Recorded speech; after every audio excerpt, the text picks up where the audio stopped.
Army Hearties, welcome to the Hard Rock Show. I'm Andrew, and this time around I'm joined, as always, by Jeff on the other side of the screen, Dave, and Belle underneath on the screen. In case you can't tell, we're all dressed up rather silly because tomorrow is International Talk Like a Pirate Day. So we figured we'd have some fun tonight and set a little bit of a mini theme.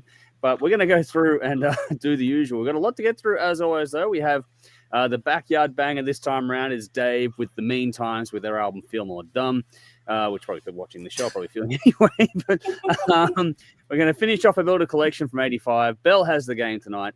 Jeff is going to take the lead on, hence this silly get up for all of us here, with Alestorm, the Thunderfist Chronicles, which is the global groove segment of tonight's show. And then we'll do 3 rounds of King of the Riff to close everything out as we go through things. And we'll see how long we can keep our outfits on before it all gets a bit silly. This patch is not going to last. And Jeff, I'm surprised you're still on. This is not going to last. So here we go. Anyway, we've got a lot to get through as always. Jody says hello to everyone as we do every week. I still got to get that. And then we'll go from there. Question of the day, hence the theme, is your favorite songs, bands, movies, whatever else you can think of, anything to do with pirates. What is your favorite? As we go through tonight's show, get in the comments, let us know your favorite, anything to do with pirates. Take your pick. It could be rum. We all like rum, so we'll see what happens. Rum is Dave, and pirates love to sing. That's special gold. Why is all the rum gone? But anyway. I like in the Alestorm album, the first song is like, "Are you a cunt or do you drink rum?" Yep. Set the tone, didn't it? It set the tone. We'll get to that. It's as simple as that. Are you a cunt or do you drink rum? Yep. So well, I tell you what. That is coming up. Belle was like, "What? I didn't listen that closely." Nope. Shame. We'll get that. It's coming. Michael says here saying, "Good evening, or good to see you, mate." And same with Darren. Good to see you as well. Get in the comments, say hi, folks. Got a few people watching, I can say, which is good. Let us know where you're from if you're a new one. And like before, the question of the day is your favorite anything. Can be anything media-wise, movie, TV show, fucking book, album, band, whatever. Anything to do with pirates. What's your favorite? Let us know. Alrighty. As always, as is customary, we'll start off by going through our Hot Rocks portion of the show. So we've done a few bits and pieces with this, but I'll get to that in the news portion of all tonight's show in just a little bit. Let's just get into the songs first of all. The new songs that are in Tastemakers this week, we have Willie J's 6v6s, That's All She Wrote, Mason with their new single Martyr, The Hush with Satisfy You, Boys at the Back with Jamie, The Violent Hour featuring Zach Wild with Hell or Hollywood. We have Tommy J featuring Christian Starkey with Dead Ringer for Love, the Meatloaf cover.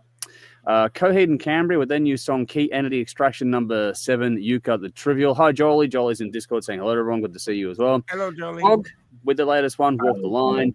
April Art with Double Trouble, and finally Alter Bridge with Silent Divide. They are the songs in the new Tastemakers playlist this time around. I'll get to comments in a sec. We've got a few people here jumping in, which is nice. But then we go to our top 10 for this week. But before we do that, obviously, there's the honorable mentions, just the ones that didn't quite make the top 10. So Nothing Sacred, after being number 10 last week, just dropped out.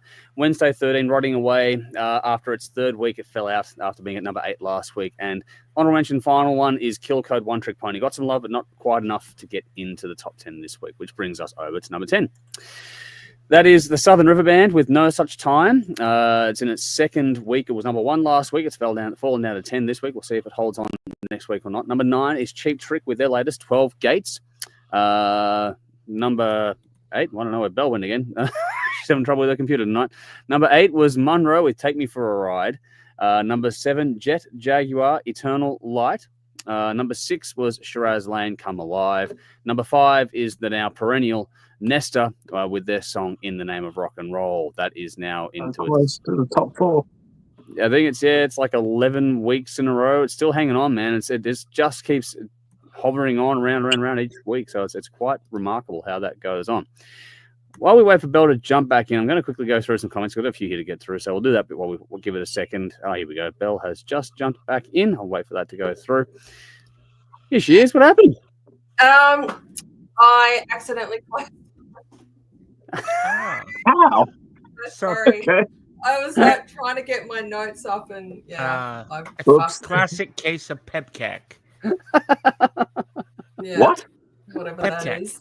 PEPCAC stands for problem exists between chair and keyboard. We use it in the business. Yeah. When we're talking to customers that don't know what the fuck they're doing. We'll just go PEPCAC. Yep. Wow. Okay, I learned something new today. So I won't remember it though. No, neither will I. All right. Hard Music here saying, good evening, or what's the pirate's favorite drink? Fanta. Oh, my God. Fanta. Rum. Yeah. Michael says, someone's going to say it. It's me Pirates versus Metallica. Got to be the favorite. Oh, my God. It's Ninjas versus Pirates. Katie's here. Good evening from Adelaide, guys. Hope you are well. We are doing well. Hopefully you are as well. Kat's here too. Good evening. Kate's got nice pirate outfits, guys. Thank you for the kind words there. We had some fun here. And Guru's here saying, greetings, rockers, foggy glasses. That's going to be a thing today as well because I can't see crap. Anyway, we are up to the top 4 songs now. Belle made it back just in time as we started to get into things. So number 4, there are reference tracks as always with everything we're talking about in the description box. You know what to do, like, follow, subscribe, all the usual stuff here. But we're going to share some in the chat as we go through things as well. Vinny says, evening, gang. You all look great. My favorite thing to do with a pirate is playing with my peg leg. Of course it is, Vinny. Of course. Alrighty. First song we're going to talk about tonight is Plush with their latest single, Why. This is the latest from the US band, female power trio that we've been aware of for a while now. For this particular track, vocalist Mariah Famerka collaborated and co-produced with David Draymond of Disturbed. And about the song, she had this to say: we live in challenging times. That reality has often left me feeling deeply empty and hopeless. Why is a song that conveys that sentiment. Ultimately, this was just one of those ones that made it in as a top-up track after Michael was cheeky and put it into his votes the week before, even though it wasn't one of the tracks. I figured I'll put it in myself as part of a top-up track the next week. It got to number 4 this week, was assigned to me, so let's just get stuck straight into it. I think from if you're a fan of Disturbed in general, you'll hear David Draymond's fingerprints all over this one. That's not a bad thing. Far from it. It's just something you can definitely notice. There's a lot of weight to this particular song. It's lyrically powerful. That emotion is wonderfully conveyed by the vocals here. I think it's got great harmonies on that front as well. It's a more sort of mid-tempo track. It really leans into that pacing, so it really leans into the power of this song overall, and it sounds great. The mixing is really well done. It's really well presented. It's well written, really well performed. It's not a groundbreaking song by any stretch, really, but it's a really solid song, and that emotional depth, along with just the weight and just how solid the song is from beginning to end, it's really well done. I love the clarity in it. I think it sounds great. It allows you to hear everything, which is important for the lyrics to land. It's very modern, very slick, but I don't think it's overbaked. Like, I've had some songs in the past, or recently anyway, feel overbaked, like way overproduced. This one doesn't feel like that. It feels pretty well balanced overall. Still breathes. I think the vocals definitely make up for any sort of wall of sound thing, because the vocals are the highlight here for me. I haven't kept up to date with this band as much as I would have liked to since knowing of their formation a number of years ago now. They just seem to keep going from strength to strength. I'll have to go and check out more of their stuff overall, but this song has done enough to make me want to go and do that. Again, they're not breaking new ground, but this is well done, and one of those songs that makes you believe the conviction of what is being spoken about in the song. And that's all about that message and that whole thing about, looking at the world and wondering how and why we've come to this point we are now. So, yeah, great hook, really solid. Love the melody. Nice track for me. 8 shots I'm going to give this one. And let's do the rounds here. Thumbs up, thumbs down, horns, whatever you want to do, guys. Peg legs, or you can do even... There we go. Everyone liked it, did they? So I was too busy looking at my hook. All right, Captain. Everyone enjoyed that one. Cool. So that's 1 down, Yes. 3 to go in this part of the show, which brings us over to number 3, which is the Pretty Reckless. And I'm jealous of whoever got this one because one of my fucking favorite modern bands, these guys. But anyway, the Pretty Reckless with For I Am Death is in the comments now and also in the description box if you're looking for it later on. This is the latest single from the US band that we have been raving about for a few years now. A couple of albums ago, they got, or a couple of years ago anyway, they got some Album of the Year nominations, all that kind of stuff from us as well. So they finally seem to be getting back into the swing of things. And about this song in particular, vocalist Taylor Momsen had this to say. With For I Am Death, I want the music to speak for itself, allowing the listener to decide what it means to them. The interpretation of the song might align with my own, or it might come from the heart of the audience. Either way, I'm excited to see what people take away from it and what it means to them. Oh, and rock and roll will never die. I think we can all agree with that. Michael G actually put this one forward, made it to number 3 this week. Dave, I'm jealous. You got the homework, so thank you, Captain Andrew.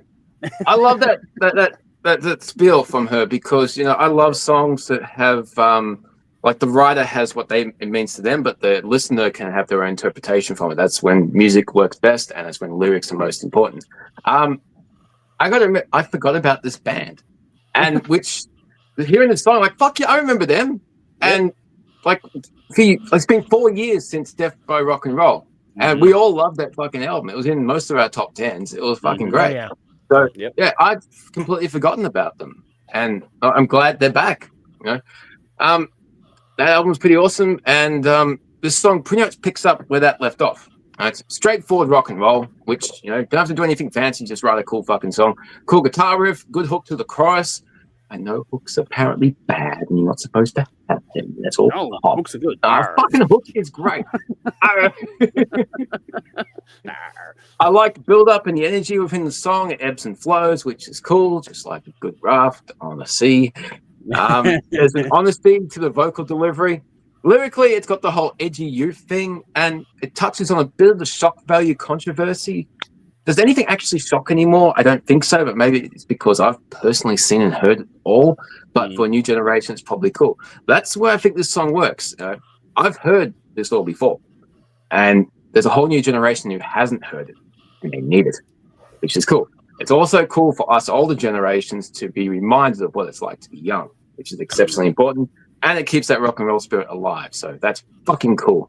So while this might not be as original to us, it's new to the new audience, and that's what it's all about. That's why we do what we do. So keep that spirit of rock and roll going. 8 shots. Army hearties. Fuck. Nice. Cool. Alrighty. Let's do the rounds. I love this fucking song. This is fucking awesome. Bell's middle of the ground. Okay. That's unfortunate. Bugger. Oh, well. You can't win them all. Let's see, because I think Bell is coming up soon, but we'll see. Let's get some comments. Walk the plank with her. Yeah, walk the plank. Vinny's gone Pretty Reckless. Thumbs up. So there we go. Got some comments. Got some love for that one there coming through too. Alrighty.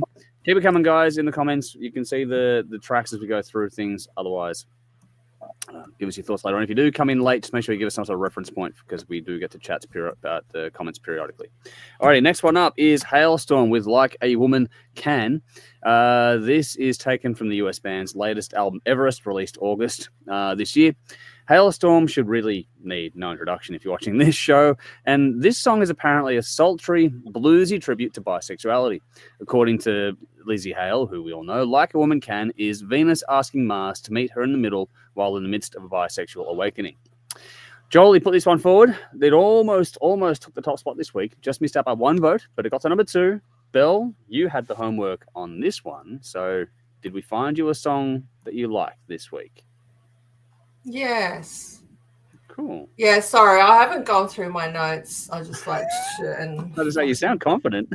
Yeah, I know. Look, the song was stunning, like absolutely stunning. That's the only way, the only word that really accurately describes it. Her vocals were off the charts, like pure, untamed, raw emotion coming straight from her heart and soul, and just laid out for everyone to hear.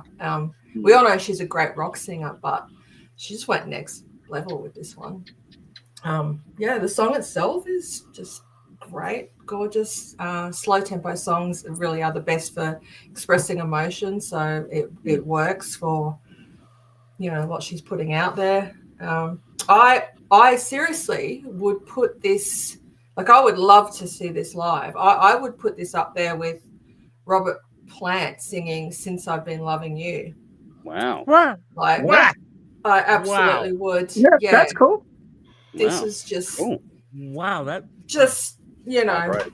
Yeah. that's it that's only an comes from like one place. So, Mm. Yeah. and I imagine, you know, like Robert Plant, like what's on the recording, and then he does it live, and it's different every time. I have a feeling that she would deliver it in that way too. Yeah, well, that's good. That makes me dynamic. So yeah, I've only listened to it twice. Confession. The first time was in the mix of all the 4 songs, you know, earlier in the week, just to kind of get a feel for everything, whether I liked, didn't like. But today I thought I've got some notes down. I've got to listen to this song again. I already knew that I liked it, so I thought, yeah, I've just got to get something down. And the second, so I put it on Spotify. I noticed that there was a video, so I flicked it to video mode, and it was awesome. Like, she's just performing as she's, you know, the emotion was visible as well as you know, what you can hear. So that was so good. And I just like, it's just like, it left me really, like, I was weeping at the end, and it took me a while to get my shit together. Wow. Because like, yes, I get what, you know, she's singing about, but there are lots of ways that you can interpret that. And, you know, maybe like it doesn't have to come from that angle. Like, you could just be wishing that your guy was not so ham-handed, for instance, and wish that you had someone that was more, I don't know, like, it's just, there are so many ways, like the song that Dave reviewed. You can interpret it. Like, she's got her meaning, and that's great, but yeah, it can be sort of interpreted in whatever way gets you. So yeah, I loved it. So stunning, 10 shots. Wow. Cool. Wow. Yes. Nice. All right. Well, let's do the rounds. It's hooks up for me, so I enjoyed this one quite a lot. It's a very good song. So yes, definitely. That's a shot from the bottle. Fucking Halestorm, always good. Yeah, no, they don't put it wrong, that band. They are exceptionally good at what they do. And we've got some love in the comments because Vinny's gone, Halestorm, my pick of the week, fucking hot song. And she's gone, give me Ann Wilson vibes, pure heart, or gave me Ann Wilson vibes, pure heart. Sorry. Even with the glasses on. Ann Wilson, what a singer. Yeah, no, that's a very cool one. I think that, when it comes to, I think it's just a pure expression and of the frustration of love. And I think that's why it can be such a ambiguous term, I guess. Even though the lyrics might seem a bit blunt, there can be so many more layers to unpack with that song, which is why it's a very powerful and important one to go through. So yeah, I was thoroughly impressed by it as well. Jolie says, I was personally gobstopped. I kept saying to myself, Halestorm had to get me to like her music, and she finally did. Hail the great band, with the special spelling of Hail there too. So well done. Nice fun. Jolie put it forward. This is one that was that one puntastic, of course, but that was a really good thing. I'm glad that it went so well across the board. It's one of those ones where great band.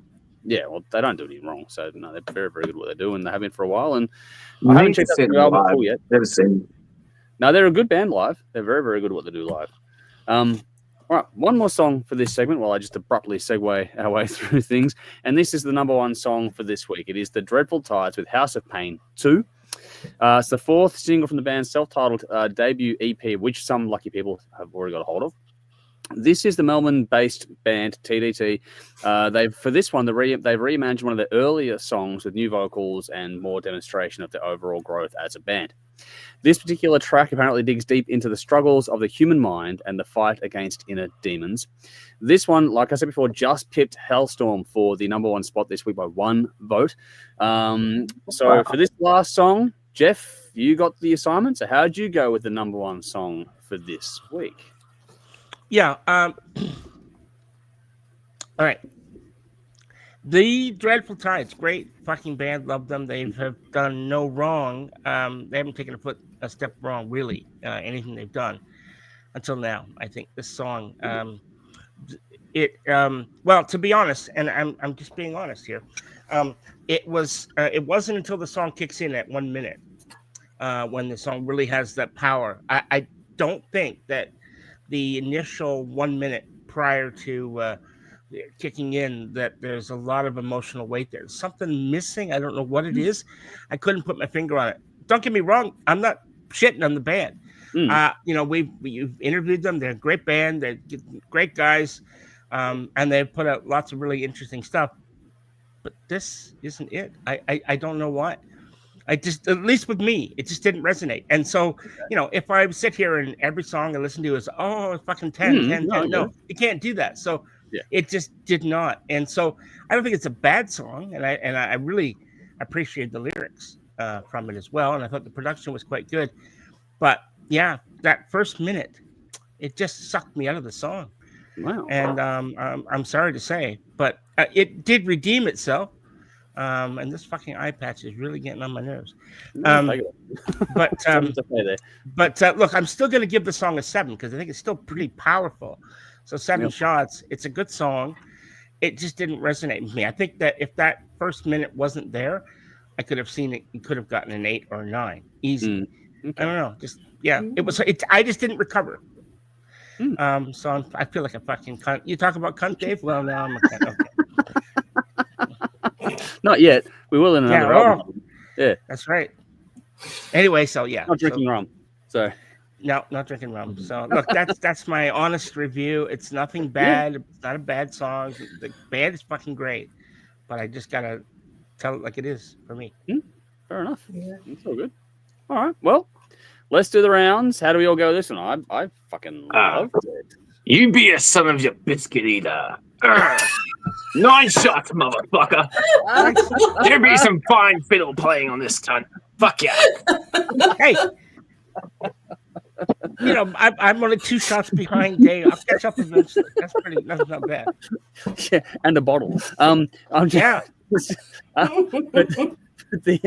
just want to say, just as a counterpoint, that opening minute with the quiet vocals, that fucking hooked me. I thought that was something different. It was the opposite. You know what? Okay, when this is on an album and you listen to the album, that's in context. Right. I'll be wondering what you think of it. Then. Yeah, I agree, and that's in context. You're right. Songs can just completely change. Yes. Fair enough. It does make Hell's Bells and Frantic Amber on its own. Yeah, it was really hard to listen to, but as part of the album, makes sense. Yeah. I absolutely. Example. So you're probably spot on. And I'm willing to change my review at that point if that's that's interesting. I would love to watch reviews back from 4, 5, 6, 7, 8, 9, 10 years ago, and I commentate myself like, Dave, what the fuck are you thinking? You're an idiot. Yeah. I want to play, do that. Motherfucker. React our own bullshit, but we will find a way to do that. It'll be fun to do that a little bit. We've done a little bit on the side. Yeah, when we're 80 in a nursing home, man. We're yelling at the walls, thinking we're yelling at clouds. That's how bad that will be. I'll even call all the other residents in saying, "See the hair I used to have when I was a young cunt." Then we meet the Collingwood supporter saying, "See the teeth I used to have." Anyway. Never had teeth, man. Go pipe. Yeah. Oh, fuck. Anyway, just quickly go back to Halestorm for 1 second. Jolie said before regarding Halestorm, it took until this song for her to get it. So that's even still, doesn't matter when you get there, as long as you get there eventually. That's all. Yeah, that's cool, Jolie. Vinny says on this song, TDT, thumbs up, which is awesome. Michael's gone, TDT rocks. Interesting that I love first minute, even though you did not. And I take that it's redone. I like that it's redone with Jimmy Black on vocals. 9 shots from me. They were awesome last week and they were playing again. Cool. Nicely done there, Michael. Collingwood TDT this Saturday night. We'll see. Oh, okay. That's where they're playing, obviously, I'm assuming. And Kieran enjoyed that one as well, or is just saying hello. Either way, good to see you, Kieran. Hopefully you're enjoying the music and the show as we go along through things here. My goodness. Hollywood to dictate? Oh my God. TDT. No. No. They are playing on Saturday. Anyway, Michael's gone, Justin is a monster on guitar and Jimmy's voice is great. They are, that combination is really powerful. And I as much as I liked the earlier stuff, I do appreciate this reimagining more than the original now. I think they're growing onwards and upwards. So fingers crossed to see what happens. I can't wait to hear the whole fucking thing later on in context as well.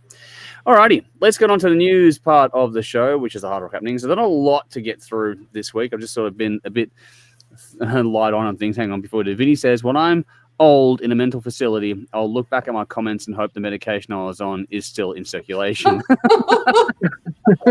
I want some of that. Vinny, so say we all. All right, so there we go. And can you imagine me in an old folks' home? Like, seriously, I'd be fucking complaining about everything. Like, your music shit, you old cunt. And every time someone 6 months younger than you comes in to me going, you whippersnapper, like, fuck you, young folk, back in my day. Oh, wow. Alrighty, on to the news. Like I said, not a lot. First things first is that Knotfest have announced that they will apparently return in 2027, not 2026.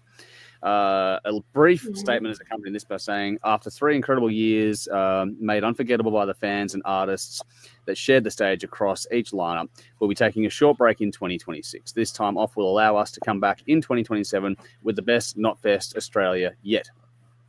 Thank you for your passion, patience, and loyalty. We can't wait to share what's next and to make 2027 a truly unmissable experience. Fingers crossed that actually happens. I always have my doubts, though, unfortunately, when a festival sort of calls it a day. Not many have done this and then come back. Yeah, so, right. The odds are not in favor, but I would love to be proven wrong. This is not me saying it's not going to happen. It's just I hope that I'm proven wrong in my fear of that one. But just want to let everyone know about that. Not 2026, and apparently 2027 will have not 26. In other news, most of this news is coming from Discord, actually, so you should jump in our Discord channel because that's where this is coming from. A new prehistoric crocodile has been named after the late, great Lemmy Kilmister, just for people that have that in their little random trivia facts that go through things. So there you go. I told you the light on week this week. I didn't bother going through emails and that. I've just been too busy. So on to news that actually affects us here a bit more. What I'm doing now is that because there's a lot of bands, like earlier on today we went through the new songs in Tastemakers, and there's a few songs on that playlist this week that aren't on Spotify because artists are starting to not play as nice with that platform as they have in the past, and that's their prerogative. They're absolutely free to do so. But that means that because the song nominations come from our Patreon supporters, they are choosing songs that come from YouTube. So what I've done now is that I've set up both playlists, Hot Rocks and Tastemakers, to be on both Spotify and YouTube. I can't guarantee that all the songs make each platform every week because there is a bit of a divide in that regard, but I'm just putting them out there. You can listen to whichever way you want to, but just letting everyone know that Hot Rocks and Tastemakers are on both our profiles, be it on Spotify or YouTube. Take your pick, go and check them out there. And then if you want to get involved in the voting, join our Patreon page as well, or just jump in Discord in general because you can get a lot of the chatter that goes on there too. On that, with Discord and Patreon, I'm changing the way we do our polling. I'm going to move it to those two platforms because the scattergun effect of trying to do videos on YouTube and TikTok, where those videos just don't seem to feed into the algorithm and get bugger all reach a lot of the time. So I'm just going to make it more bang for buck. So if you don't have to pay anything for this, I'm not going to make these ones paywalled posts. Just follow them on the free level. You'll get to see those ones, or just jump in Discord. Both of those are free. Just have a look at them, and that way you can get involved. And treat Discord more like a more of a forum or an announcement page for us, as opposed to the scattergun effect of forum. Tell us your sexy stories. Oh my god! Yeah, Dave, how many pirate fetishes are we going to get at this one tonight? Get you hook, line, I'm growing a wooden leg. Vinny's peg is going to come for you. Anyway, so... walk the plank. Yeah, it's going to be busted, plank, Dave. Convert me timbers. All I can think of is a peg leg with the whole that vibration effect from when the cartoons are jumping off. But anyway, I'm going to leave that image in your minds as you go along there. No, that's like tripod. All right. Okay. On to the new releases side of things. This week's a bit of an interesting week in the new release front. A lot of sort of re-releases or special editions and that. Not a lot of brand new ones that grabbed my attention, but I could be wrong. But I'll try and go through a brief little bit of highlights here. We've got Bad Wolves with Die About It. The deluxe edition is out tomorrow. We've got Camelot with Ascension 95 to 98, a little box set there. Nice. Kitty have re-released or re-recorded and re-released their Spit EP. It's Spit 2025. So there we go. Kitty have got that one there. Mike Tramp is doing more Songs of White Lines. It's volume 3 this time around. It's coming out tomorrow. A new album that got my Andrew, can you see your backdrop? Because you said Kitty and your cat just climbed the fucking wall. Yeah, well, Kitty, I didn't know that. Oh, that was good timing, isn't it? I'll have to watch that back. It's hard to see with one eye, but anyway. One-eyed pie. Here we go. Oh, there's a one-eyed joke there, but I'm not going to go. Yeah, one-eyed. I can't see. Who's seen the Goonies? Anyone? Let's. And I'm not talking about the Disney version. Let's look for the Pornhub version. Anyway, Paradise Lost have a new album coming out tomorrow, which is called Ascension. So go and check that out. We also have Stoned Jesus with their new album Songs to Sun as well. There's a lot of other ones out there as well. Stoned Jesus. Well, he was drunk because his blood is wine. Yep. But yes, there we go. So that's the new release coming out tomorrow that I know of at this point in time. Oh my goodness, this is weird. Michael has jumped in and put some links for this Saturday for TDT and Discord. That's why another reason to jump in Discord. Man, family, he's saying, land ahoy, me hearties, evening all. Good to see you. Hopefully you're keeping well there as always. And another bit of news here, which is actually important. I did miss this one. Hard Music have said, rest in peace, Thomas Lindberg, gone too soon at 52, one of the greatest vocalists to come out of the Swedish mellow death scene. Slaughter of the Soul spawned 1,000 bands. What a loss. Yes, that was very well noted amongst the community. I did see that one briefly earlier in the week. So yes, condolences to all those that knew and loved. We always say that for these things, but yeah, it's one thing for fans. I think it's something else for the people that actually interact with the person on a day-to-day. That whole was hard to replace. So condolences to all impacted on the passing of Thomas Lindberg. The other shit news, if you're a movie fan, Robert Redford passed away. Yeah, that was a new one. That was one that came through as well. Yeah, that happened the other day. Sad. Yeah. Yesterday, I think. Yeah. Day before, I'm not sure now. I think it was yesterday. Yeah, but we got the news yesterday. Yeah, we got the news. But he made some great movies. Directed, acted. He was a good person too. Amazing. Yeah. Gave a lot back to film as well. So. Yep. No. Well, absolutely the raising glass to these people. Yes. The Sundance thing. He started that. Yep. In positive bits here, Hard Music has said the first trailer for Deathgasm 2 came out. So there we go. There's I saw it. Really? It's so fucking good. Yes. Oh my god. That's actually my raise the glass. Because fuck yeah, well, Deathgasm 2.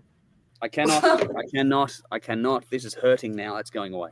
Oh my god. I don't know how I'm making one eye is getting painful. I'm doing the one eye got hurt. So my apologies to all the one eye fans out there. I could not anymore. That was just compressing. I'm like, no, that's enough. That's done. You're not a real pirate. Do you want to know why pirates wear eye patches? Do you know why they wear eye patches? People think they wear eye patches because they don't have an eye. No. It's actually they learned early on that when you wear an eye patch and then you go from, let's say, from the top of the ship down into the darkness of the ship, you gain an advantage, and you can see better in the dark. And that was the reason it allowed them to, so they wouldn't get, they're always being, they get people on the ship that don't like them, will try and take them out, get them in the dark. They start wearing patches, and it would allow them to see better in the dark. You can Google it. I always thought it was because they lost it in battle or something, but no. I always thought it was because they had a hook hand and they accidentally wiped something out of their eye and took their fucking eye out. That's exactly yes. Try and get something out of your eye. No. It's one of the most bizarre things, but it's to gain an advantage in battle. There you go. All right. Yeah. Cool. The more you know. Another thing I've learned today. This is going well for me today, isn't it? There you go. Yeah. Nice. Cool. King of useless knowledge. Sometimes it's better not knowing you, man. The imagination can run riot that way. Yeah, I mean, there's we know Bigfoot's bullshit, Loch Ness monster, just fucking kill my childhood. Pirates don't only have one eye. Fucking great. No, they I'm sure don't. some did. Yeah. Well, I'm sure that's Yeah, I'm Dave, sure that's it's true. okay. You'll always have one-eyed Willie. It's all right. There Like, we go. Yes. no one can Well, take she your got one-eyed Willie one-eyed away. How did you know I'd call him Willie? He spoke to Andrew once. All right, let's learn something else that's new this week, and let's get on to the backyard banger portion of the show. I'm going to put a link in the comments now and in the chat as always, and in the description box, I should say. This is the Mean Times with Feel More Dumb, which, like I said at the top, is probably people are watching us are feeling as they get us through the show tonight. This is the Mean Times, Feel More Dumb, 13 tracks, 39 minutes. The reference track is Hell in the comments there. This is the debut album from this Melbourne band that originally formed back in 2011. Released September 2025 by Golden Robot Records. Is very new. Produced by Anna Laverty at Headgap Studios in Melbourne. 2 singles or promotional tracks from this have been released in Already Done and Hell. According to the band, this is an album about what happens when the wild freedom of youth crashes into the slow realization that you're not invincible, not special, and maybe not even coping. It's funny until it isn't, then it's funny again. The Mean Times aren't offering answers, but they're damn good at describing the question. Feel more dumb is what happens when 4 musicians hurtling towards middle age with no plan, no filter, and no sense of when to stop decide to make something honest. It's clever, cool, loud, flawed, cathartic, and weirdly beautiful in its refusal to fake it. This is very much our first time covering this band on the show, and this week the assignment went to Dave, so over to you. Oh, okay. Now that spiel was almost correct. Okay, they got to amend it because it's funny as long as it happens to somebody else. That's true. Yes. That never changes. That's what it should be. It's funny if it happens to someone else. Mhm. But the Mean Times Feel More Dumb. If this album title is what they want the listeners to feel, then they succeeded with me. The dumbing was definitely strong with this listen. Now, that's not exactly a bad thing. This is certainly music to not think too much about. Basically, turn it up, switch off, and just rock out. At least to start with. It's okay in small doses. I'll be honest, I didn't get through the album in one go. Mm-hmm. So, some of it's good, some of it's challenging for me. Straightforward rock and roll, bit of a punk vibe, but even though it's stripped down, it's unique. I got to give them credit for that. They got their own sound. Lyrics, song titles, it's a repetition in the song title type thing, like what Iron Maiden do, so that's cool. But whether you want to or not, it gets stuck in your head. They got their own sound, and that works, which is cool. My attention did ebb and flow throughout. One song would be good, and then the next song not so much, or it'd be too similar to the previous song. It's a very long listen overall. There's a lot of songs in here. Some songs just didn't keep my focus. Other songs were like, cool. But by the time the Tide came on, that's got a funky groove to it. And it's like, okay, this is cool. They're not just a punk rock band. They actually got some chops. They can play. They can write. They're a decent band. But then they followed it up with a 90-second track of just a droning guitar, and it was called Waiting. I guess that was the joke. You're waiting for something to happen for 90 seconds. I'm like, for fuck's sake. That's your intro. Tack it on to the next song, which was Moving, but that had its own intro, so I don't know what the point. It's like, drop it down, and you'll keep the attention of the listener better. There's the next group of songs towards the second half of the album called Sleep Easy, Catcher, Don't Want to Wake Up Again. And it was completely different to the start. And to be honest, it bored the hell out of me. So just like, oh, okay, is this done yet? The first album was like upbeat rock, and then you just get to the dragon shit. And the second last song, it rooted is 75 seconds, and it's a droning track. There's no reason for this, and it's in the wrong part of the album. Your second last song. But the album closer, pretty good for a Sunday. That's pretty good for an album closer. So there's a band's pretty good. They got potential, but album craft, it wasn't there. Just cut out the boring songs, cut out the pointless songs, and you got a pretty decent listen here. So my first introduction to this band was flawed. They're good. It's a question of taste. I'm not necessarily into what I would usually listen to, but I can definitely appreciate what they do, what they got. They got their own sound. That's all cool. Just honestly, I think it would be a better listen if it was just a bit shorter. I gave it 7 out of 10, and my standouts were The Tide. That was a cool song. Okay, nice. All right, cool. What about you, Jeff? How'd you go with it? Yeah, much like Dave, it's a confronting listen. Well, let's just put it this way. I'm gonna give this band props for putting an album out that doesn't sound like anybody else. Completely original. It's got its own feel. It's got its own sound. And that's not easy to do in a world of fucking copycat bands. I mean, there's so many bands that are Uh-huh. copying everybody else, right? So that is a good thing. That's a plus thing. On the other side of that coin is the album is hard to listen to. Yeah, it just didn't gel with me. I didn't care for the vocals, to be honest. I thought the vocals kind of pulled me out a bit. But there were times when it would redeem itself. Yeah, that song, The Tide, not bad. That's a cool song. That is a cool song, and I think that's probably my favorite song on the album. Okay. The rest of it, yeah, just left me a bit flat. But that's, like I said, it's not necessarily a bad thing. It just means that, you know, they have found a way to put something out that didn't sound like anybody else, and that's a skill that 99.9% of the bands out there today just fucking can't do. That it goes by them. So everyone wants to sound like everybody else. And so in that sense, these guys are going to stand out, and that might get them some attention, and that is a good thing. So I'm still going to give it 7 shots for that. I think it's worthy of it. And but yeah, it's not for me in the sense that this is not my album of choice. I'm going to pick it up and fucking be playing this, you know, all next week and the week after that and the week after that, maybe once in a while. I certainly would, you know, I've mentioned it to people and say, check these guys out. Yeah. So they got, that's a good thing. That's all you can do, really. So cool. Yeah. No, all good. How about you, Belle?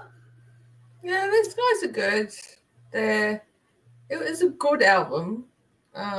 It's what I call, I think about as being messy music. It's just kind of, which is fine for a few songs, but I get over it, and I think I got over this about halfway through. It's just kind of, nah. Like, that's a personal taste thing, though. It's just, yeah. I tend to enjoy my music a little bit tidier, I guess. But yeah, they're good. I feel like they would sound better live than, you know, like in a probably right. Yep. Like kind of an intimate type venue. Yeah.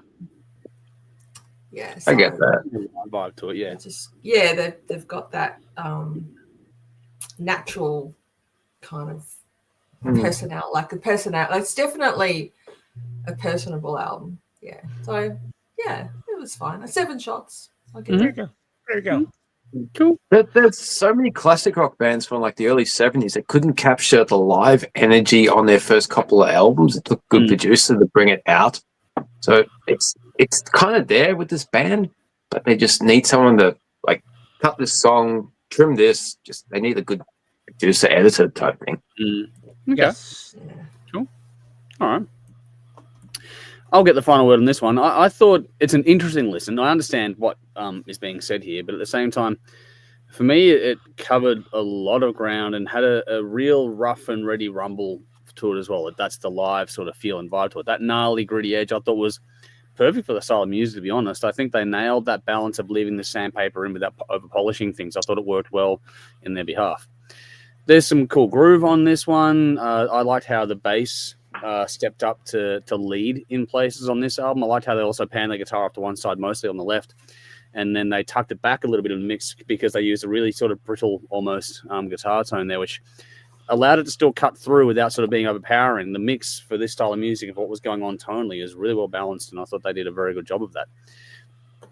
I thought the lyrics were another highlight on this one in particular too. I thought they were sharp, they were clever, they were paired perfectly with that sort of half-spoken vocal delivery. I thought that worked nicely. At the same time, I think that what they did as a neat trick and a counterpoint to that was layering into some vocal harmonies and the backing vocals as well. I think that they did that well. It allowed for things like, I understand what Dave's saying about the instrumental tracks, but for me, it added almost like a stone rock element to the album, which I didn't mind that. And at the same time, there's other things in there too. Like there's a little bit of a synth bit here and there, and there's little bits of ear candy throughout. I understand if it doesn't grab in the first listen, you're not going to go back and find those things. But I listened to it a few times, and I actually found a lot just sonically to really sort of get into and dig into. There's a lot more detail underneath this than you might expect on just a casual first pass.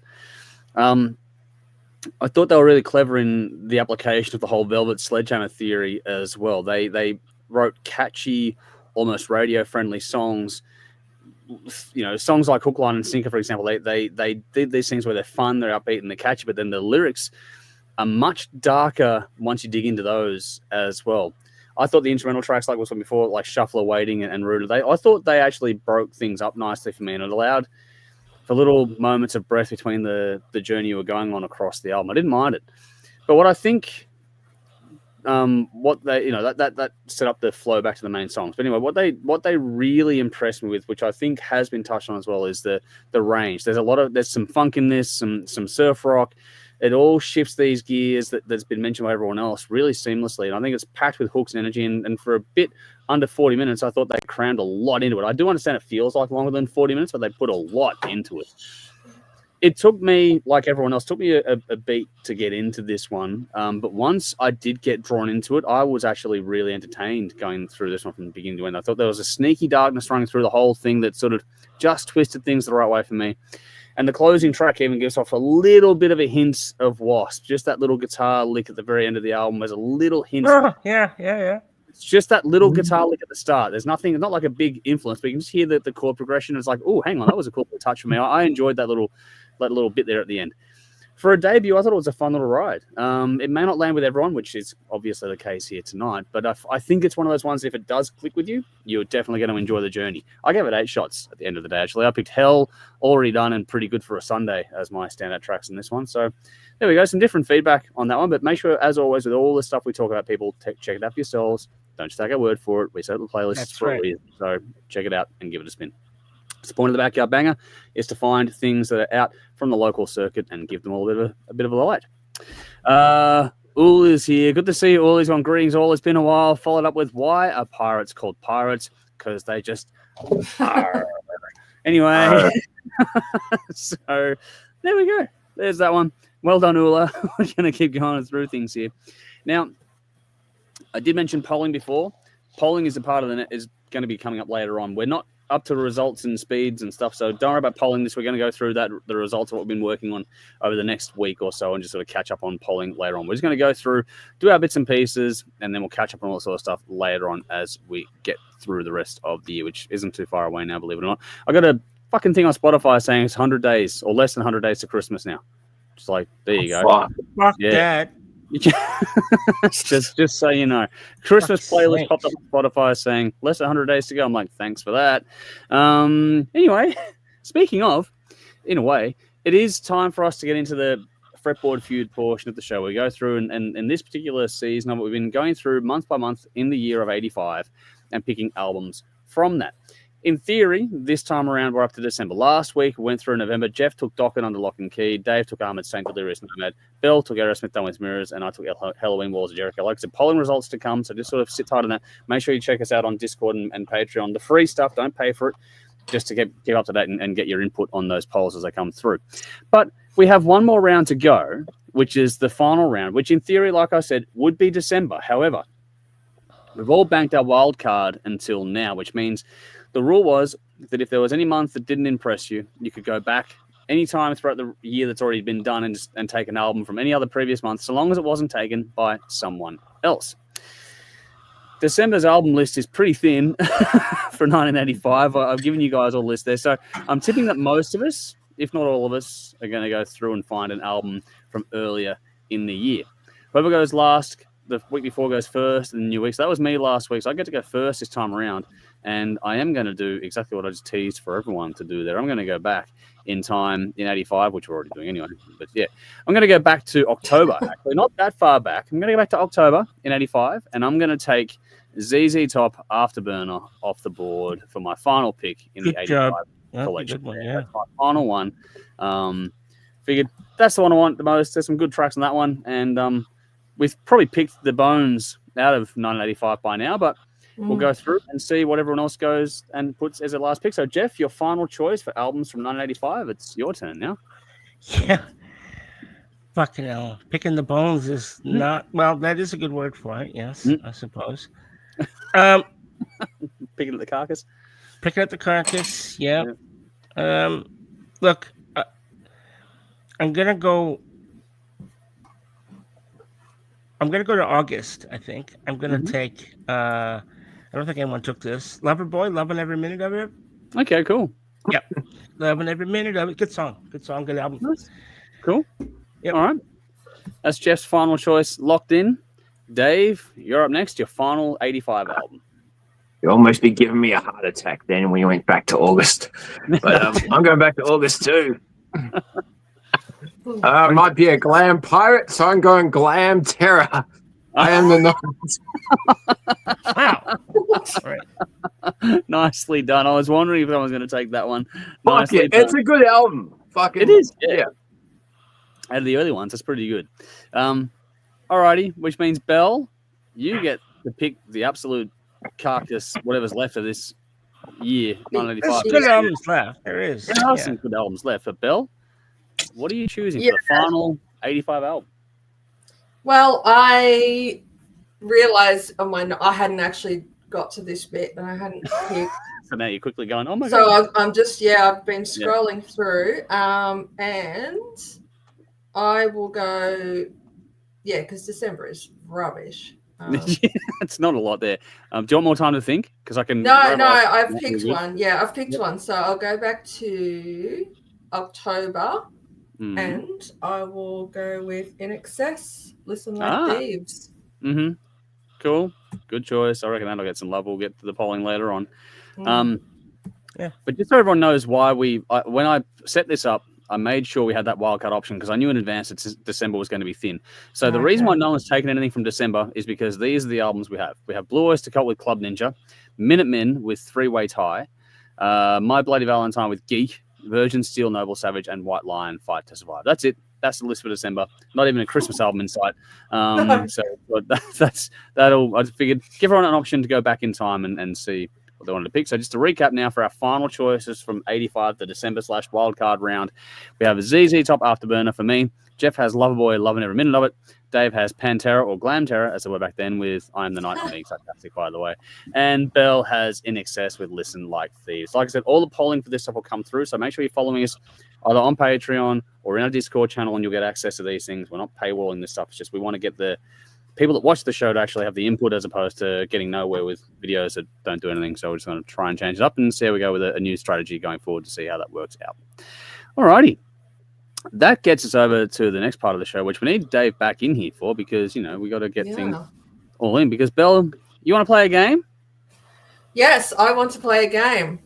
Actually, I watched half of Saw last night and then I fell asleep. So is that a nice? Are you happy with the name change? Is everyone happy with the name change for the segment? I love the name change. Fine with me. Well, for the benefit of those watching at home, so I don't have to pad too much. Well, Dave's coming back in. I think he'll be able to hear us. But what's the game? What are you proposing to play with us? I'm up to date. Well, it is something that I don't think has been done before. At least not this exact. I'm pretty sure not this exact game. It's about. I've called it "What's the Next Line?" So I will say a song lyric, someone does the horns, and what I've lost my hook. Does the next line of the song. Yep. So they're pretty well known. I've left this pretty easy because I wasn't sure. So I know that when we've done guess the lyrics, they can be quite tricky and sometimes too hard or sometimes too easy. So I've kept it pretty I think everyone should know these songs. Have a fair crack at it. For the most part, they're in our wheelhouse, but there's a couple of randos kind of tucked in. Nice. But again, still songs that everyone should know. So we put our hand up when we know? Yes. Yeah, so be quick. Or be dead. Because, like I said, they're for instance... Is that an extra point? Is that a bonus point for that? For what? Be quick or be dead. Iron Maiden. Oh, well. You said be quick, and I jumped in saying or be dead. Don't worry. Oh, okay, I missed that. Oh, I ran into the fucking door. I gotta stop doing this shit. I can't do this fucking eye patch thing anymore. Okay, Kieran, I've grown my eye back. Oh my god, I can see. All right. You've done well, Jeff. Man. You've done very well. All All right, so just for those watching at home, if you're watching and you want to jump in the comments, you can jump in the comments, but we're not going to really scroll through until we absolutely have to because, trying to guess and play games of this is going to be very, very tricky. But if you want to leave a guess in the comments, give us a reference point until we can go back to and see if there's anything there to go through. But otherwise, Belle, I guess the floor is yours. I will just say that also, these aren't necessarily the first lines of the song. They could be chorus anywhere in the verses. Okay. Yeah, they're just a lyric that is well known, and you've got to say the one that comes after. Okay. You got 10? You got 10? I've got 10. I think I've got 11, and I thought it might go faster. And I wanted to do more, but I just didn't have time. So I'm sticking good anyway. within There we go. Yeah. All right. So Let's do it. let's start with this one. Andrew, are you going to keep an eye on people? Yeah, I'll keep an eye on the screen. Yeah, It's okay, all good. They rally round the family. Okay, Jeff. With a pocket full of shells. Yes. Yep. Well done, Jeff. I wonder if bonus points for song and artist, or is that getting overly complicated? That's up to you. I could do it. Just let us know. I have no idea on that one. Bulls on Parade with Rage Against the Machine. Yeah. Yes. Yeah. Correct. Wouldn't have known that. No way. No, there you go. It's a great fucking album, man. You gotta listen to that. It's so groovy. Yeah, I can't do Rage Against the Machine. Just no. It's the vocals that take you out of it. Yeah. No, Music, it's just though. it's the political shit. It's the fucking modern guitar playing. It's the over effects. It's just the band. Everything. It's everything. Yeah, it's everything. I love it. I think it's great. All right. Round 2. Fair enough. Okay. I don't think you trust in my Me. Andrew. Self-righteous suicide. Yes. I got that one. System There of we a go. Down. Yep. Oh, Toxicity. right. Yeah, I was like, fuck, I'm Chop trying to suey. think. I'm like, fuck, it's not clicking. Yeah. Yes. Petty Chop is suey. corrupt. Yeah. Don't think I'm gonna do too well tonight. No, I used to listen to that album ad nauseum, so that wasn't hard for me to get. Yeah. Yeah, All right. nauseum is the right fucking word there. How do you like that album? I can take System of a Down in very, very small doses. They're one of those overproduced, fucking too many guitar effects. I One of agree those with Dave. fucking bands I can't stand. I like Man, them, they have a but song yeah. called Oh. Pogo, and it's brilliant. Like, No, no. jump. It's one of those pogo, modern pogo, bands that pogo, pogo, rely on pogo, pogo. production and effects. Sorry, we're into the weeds. Alrighty, we're up to round That's okay. 3. Stretching the game out nicely. We're talking about music. Stretching with patience as well. Oh, okay, well, let's move on then. No, I'm playing. Okay. Don't worry, I'm gagging. Song number 3. Take my hand, take my whole life too. Oh, fuck, I know it. I can't think of it. Andrew. I can't help falling in love with you, or for I can't help falling in love with you. There we Yes. Oh, Elvis. Oh, you Yeah, UB40. I told you guys there'd be some Wow. left That's field why you ones made 40. thrown in. Yeah, Tracks, the that's UB40 awesome. one was good Yeah. too. That was out there. Oh Fuck. yeah, I forgot about that. Yeah. Who? Yeah. What? There you go. It's Forgettable. Bell's game, and I've gone, oh, that one too. Like, that was a Forgettable. thing. All right, Round 4. here we go. Next song. Because I don't say it. Doesn't mean I'm not thinking it. Megadeth. You sounded like a phone. Yes, Yes. yes, it is. What the? That just came out of nowhere. It scared the shit out of me. That's what I ran out to get. I Yeah, ran into the fucking door. Is that a homemade one? You make that yourself? yeah, he made that. Yeah, Pretty cool. Pretty cool. That's Give it a shake. awesome. it was inspired by Lagerstein. Wasn't that the inspiration? Yeah, Lagerstein? Yeah. Lagerstein with Lagerphone, fucking pirate metal. Mhm. I There we go. got most of the caps in before I hit my thumb when That's I said right. there's a video. Give it a shake. I want to hear it. Yeah. Nice. Well, that was a job. But Absolutely. Bill, did you get the right answer? Okay. Yeah, I don't know. I was too busy calming my heart down. Say it again, Dave. Say it Because again. I don't say it. Doesn't mean I'm not thinking it. Well, Yeah. technically, it's Good enough. don't mean I ain't thinking it. Yeah. Yeah. Oh, fuck, technicalities. Well, yeah, technically, lyric's a lyric. Yeah, but yeah, you're right. Yeah, okay. I'll take a pass. Yeah. No, What would You you get, have you been? get. All right. Come on, I think there's we no get the way no points one's there. gonna steal that So from you. Yeah, I need one because fucking. No, I'm not going to deny you that one. No. No. If it's No, but- like 90s and Close enough. 2000s, chances are I'm going to lose. All right. Number Well, 5, no, I believe, Bill. it's Yeah. everything. There's well, we had Okay. Elvis before. We did. Okay, ready? I look at you and my blood boils hot. No, I feel Dave. my temperature rise. Yes. I would be There we go. worried if you didn't get that one. Yeah. I'd be so ashamed because the boys are right there. No, there we go. Yeah. Well done. Nice. All right. Next. Now Dave and I are equal. So I think Dave's gone everyone- Everyone should be quick on this. Well, All right. I would assume. We come from the land of the ice and snow. Jeff. Where the midnight springs and the hot springs grow up. Fuck the lyrics. It's fucking- Yeah, everyone knows the song. And Yeah, but yeah. the lyrics. Oh, like, yeah. What exactly? It's are the weird. lyrics? Do it Yeah. solo, man. You can sing Yeah. along with it, but do it solo. Exactly. And you don't know. But it's when you actually have to think. But yeah, that's the song. Where the cold wind blows and the. I don't know. Do I get the points for that? It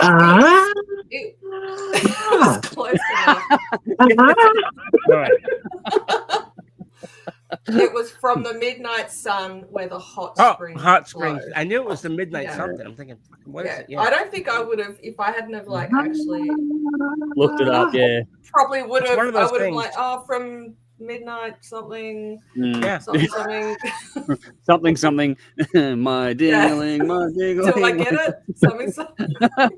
I think we'll give it to Jeff for that one. I think so. Yeah. Oh, man. Thank Robert Plant could make my dingling sound cool. And Squeeze we my got- dingling. Till the And now juice for something runs completely different. Yes. Here we go. Fucking hell. The name has just come back into the show. Walk the plank for that one. Anyway. down. Yeah, scurvy bastard. Man lover. Oh, wow. Yeah, Belle, that's a good idea. You're up to number 7 whenever you feel like it. Let's move on. Okay. Was a time when I wasn't sure. But you set my mind at ease. If I didn't Yes. get that, I'd be fucking. Yeah. Oh. it'd be Yeah, you had to walk get the that one plank. Oh, man. And I Yeah. mean, everyone. Like I Sorry, when haven't you think picked about it, it these- takes a second, yeah. You just need a little patience. But anyway, sorry. If I It didn't was get there. that, everyone would be like, "Don't cry, Dave." Yeah. Oh, my God. But we need Good. Shackler's revenge. Yeah. Oh, shit. Well, Dave, you're in front now. So How'd What that? is the score? What's the score? Jeff and I are on 2 apiece. Dave is on Oh. 3. So we're up to round 8. Ooh. Mm. Okay. All right. Let's see who gets this one. There's a room at the top of the stairs. Mm. Tension to make this one hard. I can tell you've been tricky now. You've all listened I know- to this. I know that. I know it's going through. I my head. know the fucking artist. I don't know the next line.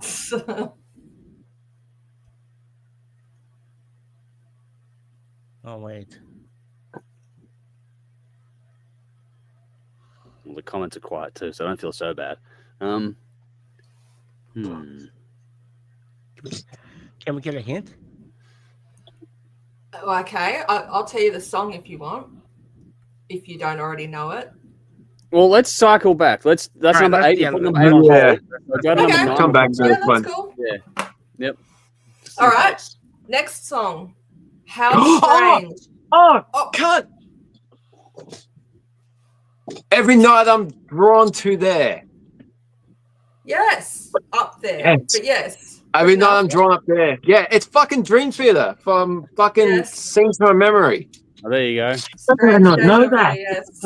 Yes. Well done. I wouldn't have got There's that. a room at the Well top. done, Dave. Every night I'm drawn up there. Yeah.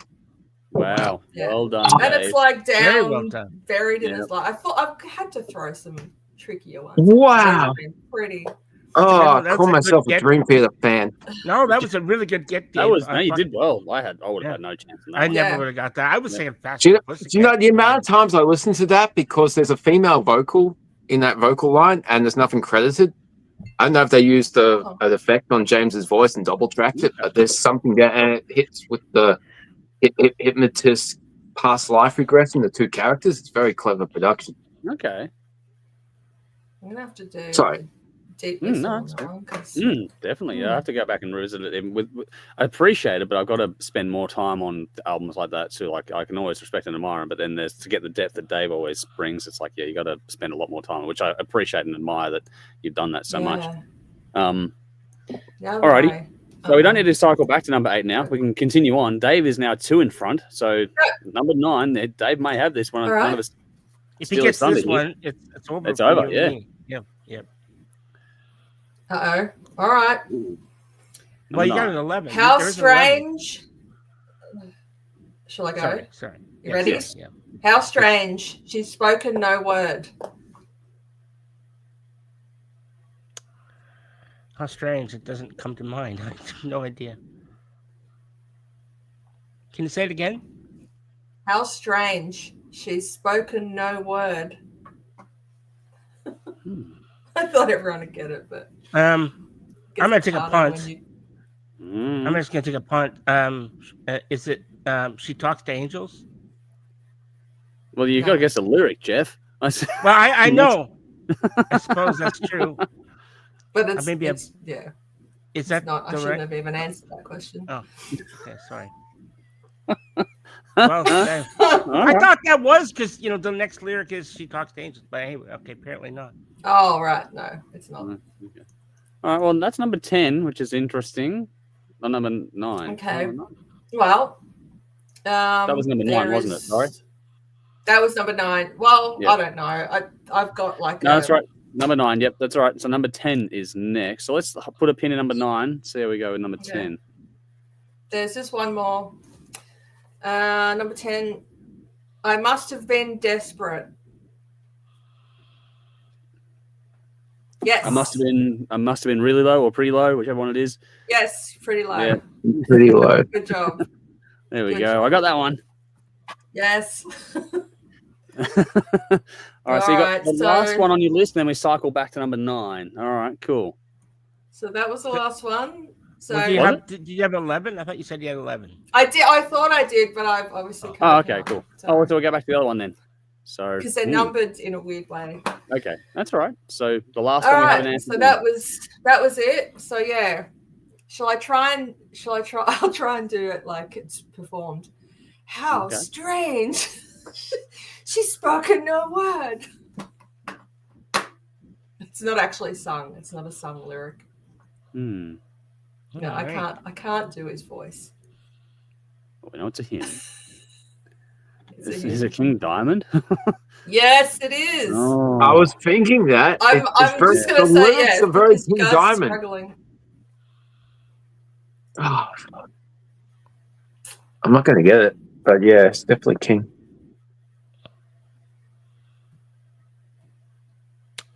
Nope, beyond me. No, it's off of Fuck, I want to get the album. I'm gonna get the album title wrong. Fuck. Oh my god. Is it them? From them? Them, maybe. I think it's Abigail. Abigail or them? Them? Them. Them. Okay.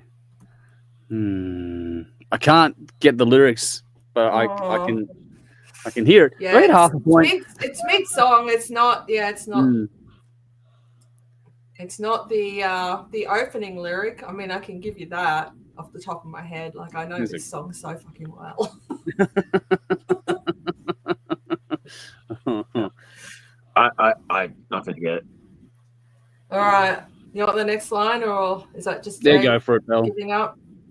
Yeah, go for it, Bell. I'll give myself half point. Doesn't change the result. I'll give myself a half point for getting some context. But yeah. All right. Well, the song was "Welcome Home." Welcome home. Yeah. Okay. And he says, "How strange. She's spoken no word. I wonder, Grandma, are you all right?"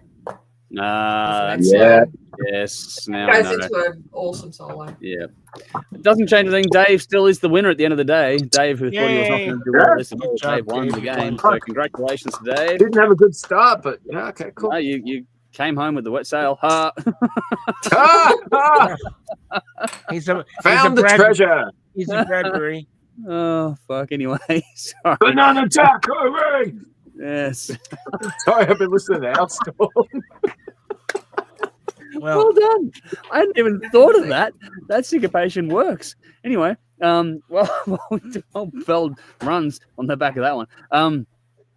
Michael's here saying, "Hey, all, just on my way home from the concert at Northcote Theatre of the Kiffness, a guy on YouTube during COVID turned cat videos into songs. It was fantastic to have a moment of laughter and joy." So it was during these times with the doom and gloom of the world. So I'm glad you enjoyed that one. It is fun. Cat videos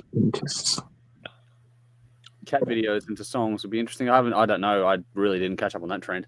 I was actually still working through COVID, so there you go. But one of those essential workers making masks. But Yeah. Really? Yeah, no, I was working in a print shop making the masks, custom masks, but still masks nonetheless. And so you're allowed to stay open because you're doing an essential job. Yeah, we made disinfectant. We made one batch so we could stay open after being out of work for like 6 weeks, 8 weeks, whatever. They were good times. There was a lot less traffic on the road. I'll tell you that right now. I miss driving. You know, the first day after like lockdown, I'm just like, I'm going to keep getting up early, exercise, I'm going to go for a run. But then, you know, one more episode on Netflix, one more beer, one more pot noodles at 1 o'clock in the morning. One more drink. Like, no, fuck it. Just one more drink. One more drink. One more show. One more bag of barbecue shapes. That was when Cobra Kai was big. Like that dropped during that time too. Didn't I remember that? So one season did. They did 6 seasons and it was all fucking big. But I watched Dark, which was a great German show. Dark was good. Yeah. That's a fucking great show. So complex. I watched it again recently, sober, and I was really confused. It made more sense when I was drunk over COVID. So I need to watch it a fourth time to possibly make sense. Cool. Sounds good. It's a really good show. But you have to pay every little episode, every minute detail, you have to pay attention for 3 episodes. Okay. Because it's basically, what if Marty McFly goes back to 1955 but can't go back to 1985 and grows up? But then that's just the first episode. So 3 episodes of that shit. And then it goes back further, it goes forward further. So you really have to be on the ball of who's who because you have young version, middle-aged version, and old version of all characters. It's really complex. It hurt my brain when I was sober. It made sense when I was drunk. Oh, there you go. That's a win. Michael says he'll post a video of the of the cat videos into songs, I think, later on in Discord. So no pussy videos, dude. We're looking forward to seeing that in Discord. Alrighty. What's the next part of the show? Global Grooves. Here we go. That's how the whole fucking get-up is. It is time. Alrighty. So on that note, let's do the next bit of the show here. This is the Global Groove segment of the show. We've sort of hijacked it because we wanted to acknowledge tomorrow being the International Talk Like a Pirate Day. Alestorm released an album this year, so I figured what better time this year than to cover off the Alestorm album than on the eve of International Talk Like a Pirate Day. So in the comments, you got the reference track, which is Killed to Death by Piracy from the mighty Alestorm. This is Alestorm, The Thunder Fist Chronicles, 8 tracks, 4 minutes, the 8th studio album from the Scottish band, released June 2025 via Napalm Records. Produced by Lasse Lammert, 3 singles have been released, including Frozen Piss 2 and Killed to Death by Piracy. So far, this album peaked number 5 on the UK rock and metal album charts, along with a bunch of top 50s across Europe and number 71 in the native Scotland. This album has a Necrogoblicon cover and also features the longest ever song, which has guest vocals from Russell Allen of Symphony X. 17 minutes. 17 minutes, yeah, plus minutes. This is the Global Groove section, like I said, for this week.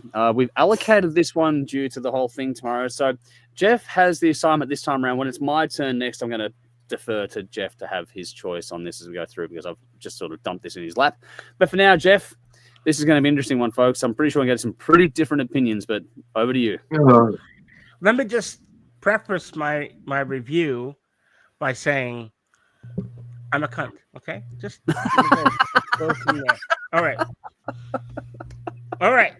He done 3 crumb. Yeah. Hey, well, if the shoe fits. Now, He done 3 crumb. all right. So, look, I'm going to read exactly what I wrote. So, I'll admit it right up front. I don't understand Alestorm's appeal at all. So, despite tonight's pirate theme, sorry, Dave, I've never really been into pirates that much, to be honest. I've never been able to sit through even one episode of the Pirates of the Caribbean film. Just can't do it. But in my time, I've heard plenty of bands lean into gimmicks, from Viking reenactment metal to groups that only write songs about fast food. Yes, this is true. And if you're wondering what the fuck that's all about, Google fast food rockers if you're into pain and sadomasochism. Trust me on that one. But Thunder Fist Chronicles feels like the musical equivalent of being locked in a theme park ride that never ends. Sure, some people find this thrilling, but me, now, and I know that some of the other hosts here and many of our audience out there adore them. But if this was a theme park ride, one ride would be enough for me. Now I just want to get the fuck off. Okay, so insert jokes here. I want to get off. Yeah, haha. All right. But from the very opening track, the band throws every cartoonish pirate cliche into the blender. Rum, plunder, fists, thunder, parrots, more rum, liberal use or overuse, you could say, of the word cunt. Musically, it's a mash of power metal and folk, but it's so drenched in synth whistles and yo-ho-ho choruses that it borders on self-parody. Now, having said that, it isn't all bad. I think that these guys are actually really good musicians. I think the instruments that are heard on this album, and indeed their other albums, are all very well played. So having said that, I give them some credit where it's due. Now, I do think the production here on this album is loud and clean, but is this a good thing? I think it just makes the silliness even harder to ignore. So every chorus here is designed to be shouted along, by drunk festival crowds. And maybe that's the point. I want to. Yes, it is. Yes, but listening sober at home is like sitting through a comedy sketch of Andrew Dice Clay that goes on for an hour. It's funny for about 3 fucking minutes. Afterwards, it starts to grate on your nerves to the point of you just feeling embarrassed for the guy. And the lyrics, imagine a parody of a parody. What might have been cheeky the first time around now feels forced and predictable. After the 5th song about either drinking or punch someone with a pirate-themed weapon or some other reason shoving a banana up your asshole. Stick it up your ass, stick it up your ass. I stopped laughing. And you're a fucking cunt. You're a fucking wanker. Yeah. I stopped laughing and I started counting how many more tracks I had left. Because by the inevitable epic closer rolled around, which is an overlong tale of seafaring mayhem that tries to sound serious while rhyming mast with blast, I was fucking exhausted. Now, I must have dozed off at some point because there's a bell ringing at the very end of the song. It made me actually jump up and grab for my phone. Ringing. Yes, I thought my phone was ringing, and I thought I'd missed a call. At which point I was pissed off for being woken up from fucking sleep, and I just wanted to go back to sleep at that point. But somehow through all this nonsense, people do love it. I can't deny it. Now festivals overflow with fans screaming every word. I checked out some online forums and that treat Thunder Fist Chronicles like some grand triumph, a masterpiece. Well, not in my world. But anyway, but clearly Alestorm knows their audience, and their audience adores the joke. I just can't shake the feeling that that joke wore thin years ago. Or for me, after about the first 10 minutes of this 45-minute album, because this is an album that is designed for one purpose and one purpose only, to bludgeon the listener to death with fucking, it's just that's why it's called Thunderfist Chronicles. To me, this isn't metal. It's karaoke with costumes. This is a soundtrack for novelty t-shirts and beer mugs. Yeah. Yep. And if that's your thing, more power to you. But as an album, I'm supposed to take seriously. Now, maybe I'm just getting old. I admit I am. Okay. Yeah, you're not supposed to take it seriously. That's the whole fucking point. I get it, but I just don't get it. And I probably never will for that reason. So, you know, I thought about what score I was going to give this album as a rating. I thought, I'm going to actually give it 4 shots of rum, of course, because that fits. You know, and that's, I think I'm being generous here. Overall, the music is well played.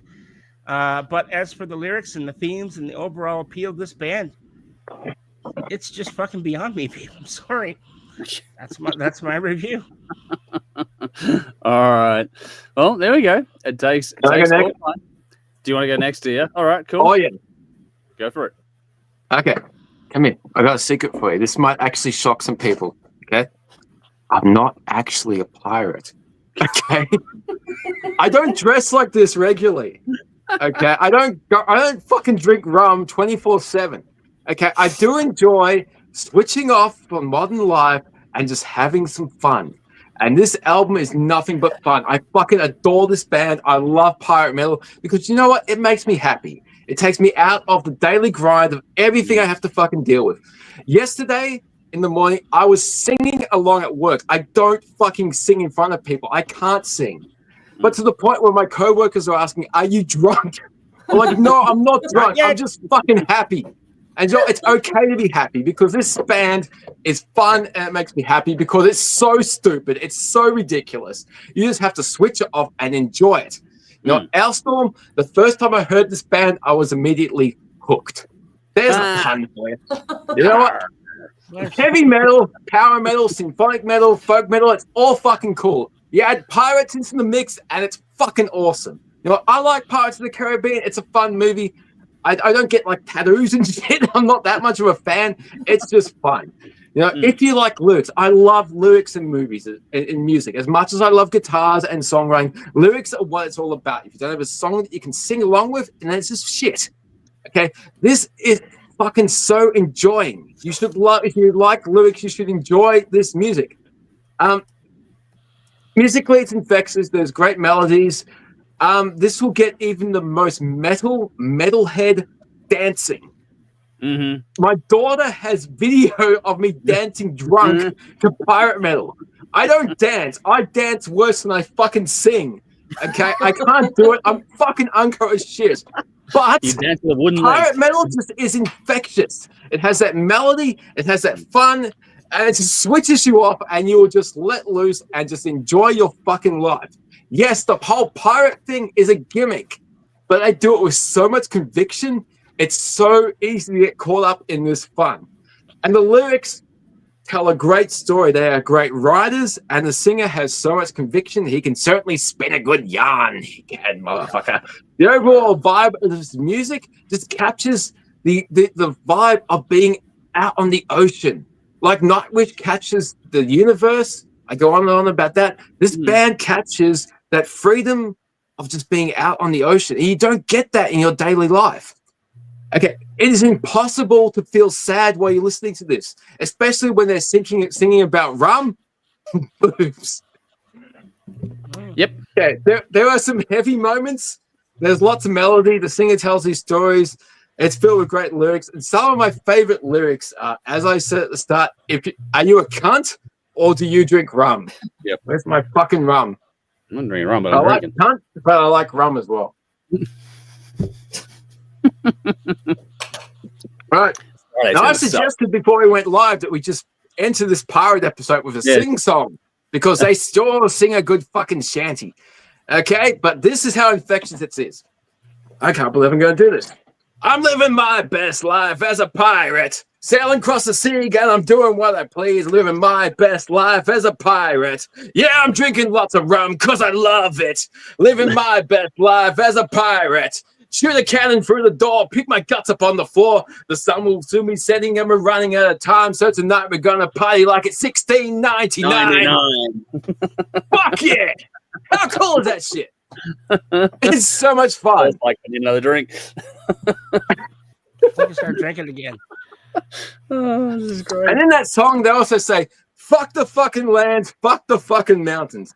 Mhm. Speaking about fucking mountains, Mountains of the Deep will be the best song I've ever heard about boobs.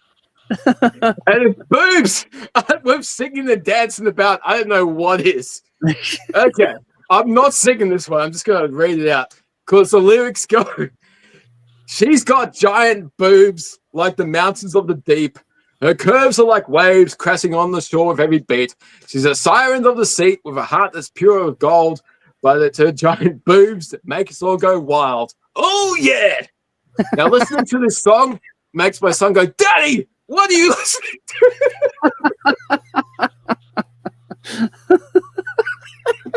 Oh, Rory. Oh, fuck. That's great.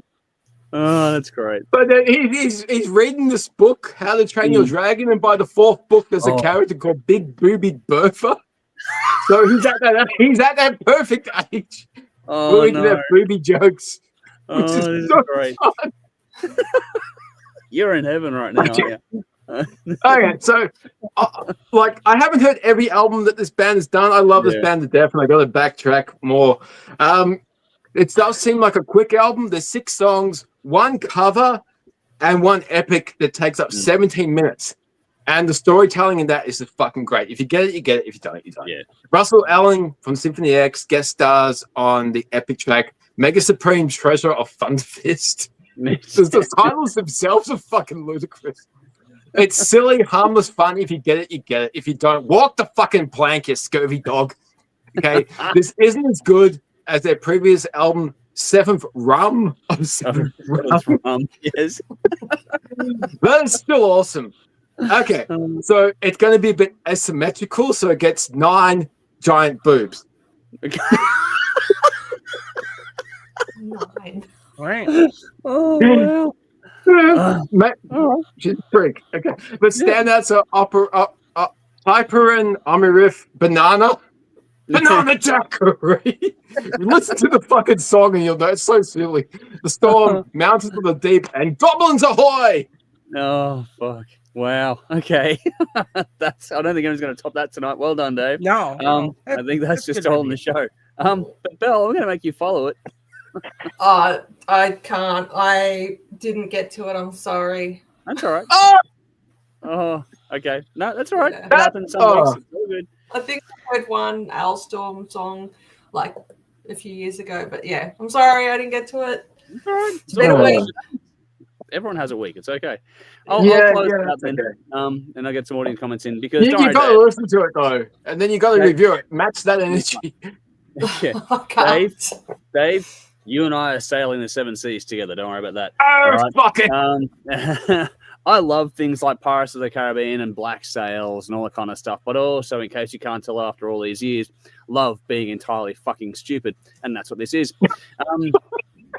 This thing kicks off with a riff that could almost pass for a Wednesday 13 one. Yes! And then it's in that same vein. Then comes the hurdy-gurdy. And then, straight away, if you like pirates and drinking songs, this is for you. All right. There's some fine fiddle in this motherfucker.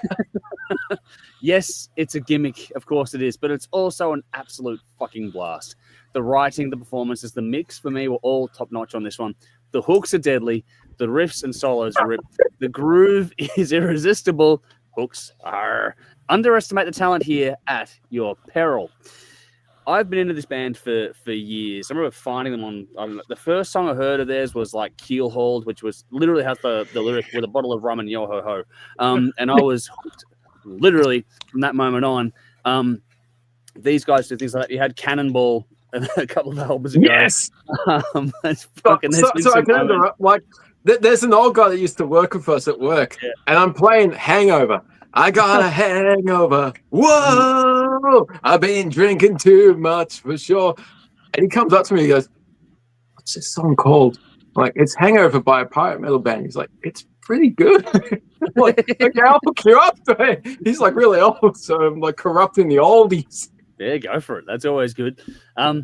Speaking of corruption, I'll have a point on family and stuff later on. Look, I have been into this band for years, obviously. They've never really let me down with anything I've done. This album just keeps that streak going as far as I'm concerned. It's silly, unapologetically so, but it's executed brilliantly, and that's the charm for me. The lyrics alone show how sharp they are at their craft. There's grit, bite, and even moments of the push outside of that sort of folky metal into industrial and also extreme metal territory. I think there's much more in this than people are giving it credit for, because they always find ways to just grow a little bit with every album as well. I think the flow is fantastic. The mid-song changes keep the whole album fresh. The whole album breezes by, dare I say, and it's ridiculously easy to throw on repeat. Tracks like The Storm give it some sort of softer peaks. Like there are literally like the high C's, those peaks and troughs and dynamics across this album. But the big epic closer with the guest vocals from Russell Allen is fucking a great perfect spot there as well. What I love about this band and this album in particular is just how unapologetically them this is. In a world full of contrived music and overproduced stuff, Alestorm know exactly who and what they are. They lean into it harder than anyone on the keel, and that's why it works for them, all right? If you get it, you'll have a whole lot of time for it. If you don't, it'll probably drive you mad. Just ask my family. I'm the only one in my family. I have myself, Jody, and the kids. I'm the only one that likes this one. I have another generation to try and corrupt, so that's going to be fun for me with Lottie later on. But right now, sucks to be you, because my entire family loves the shit. Yeah, no, I'm the only one, man. So I'm the odd one out. My Jody and the kids all hate it. So I understand why people don't like it. I'm not allowed to listen in the car. It's fucked. So I have to listen to it like in my own little private space. So if you see me on the one day getting a video of me just doing a shanty up the fucking hill, that's what I'm listening to. But I love this. It snaps, it slaps, it swings, it grooves. It's fun, it's dumb, but it's damn entertaining from start to finish. For me, this is Ripper. Another win for Alestorm as far as I'm concerned. 9 shots of rum, killed to death by Piracy, The Storm, and Mountains of the Deep because, of course, boobs. Why not? Boobs! Sorry, Belle, but we're guys, and we're going to be guys when a song like this comes on, so it's going to... fine. Let's see, though, because we have audience comments to go through as well. So Hard Music has said, "I'm with you, Jeff. The stench of cheese reeks as funny as a fart in an elevator." So there we go. There's some feedback from music. Michael's gone, "You, Dave, you don't drink 24/7. You're not a pirate." Yeah, but okay. I think you have rum on your Wheaties. Maybe. Actually, not bad. Michael says, "Alestorm, 8 shots. Love them." There we go. Man family, I'm with Dave. By the way, don't tell the kids. They're not really pirates. They're Scottish. Yeah, that is the thing. Vinny says, "Totally get it, Dave. A band you enjoy around loads of semen." Okay, there we go. All right. Oh, of course, Vinny. And Katie's gone, "Man, that's a lot of swearing like a sailor or a pirate." Yes, we are, but she loves it, which is good. Thank you for that. Ula says, "A song or two, yes, but a whole album of pirate metal, I'd voluntarily walk the plank." Well, off you go. And Vinny says, 9 boobs be a motorboater's dream, Dave. Fucking hell. All right. I can't top that. That's where we're at. That's the whole point of the Get Up has been done and dusted now. We got there in the end, and we've got a few rounds of battles to get through, which won't take us too long because we're going to finish off this season of King of the Riff. The next albums for like Backyard Banger and Global Grooves, we're going to get to those things in Discord between ourselves in the next couple of days to set up the playlist. I've got a different plan for next week to go through with you guys behind the scenes. But now it's time to get my daughter's still awake, and she might have seen that, so I apologize. Daddy's a bit drunk and stupid. Sorry. Well, oh, no. Now you can't get out of it if she says, "Daddy, can you sing a song?" Yeah. Yeah, well. Believe, like, she's heard me sing these songs. She's got me on video. I've seen video. Now she knows, like, our audience has heard it as well, and she's been embarrassed.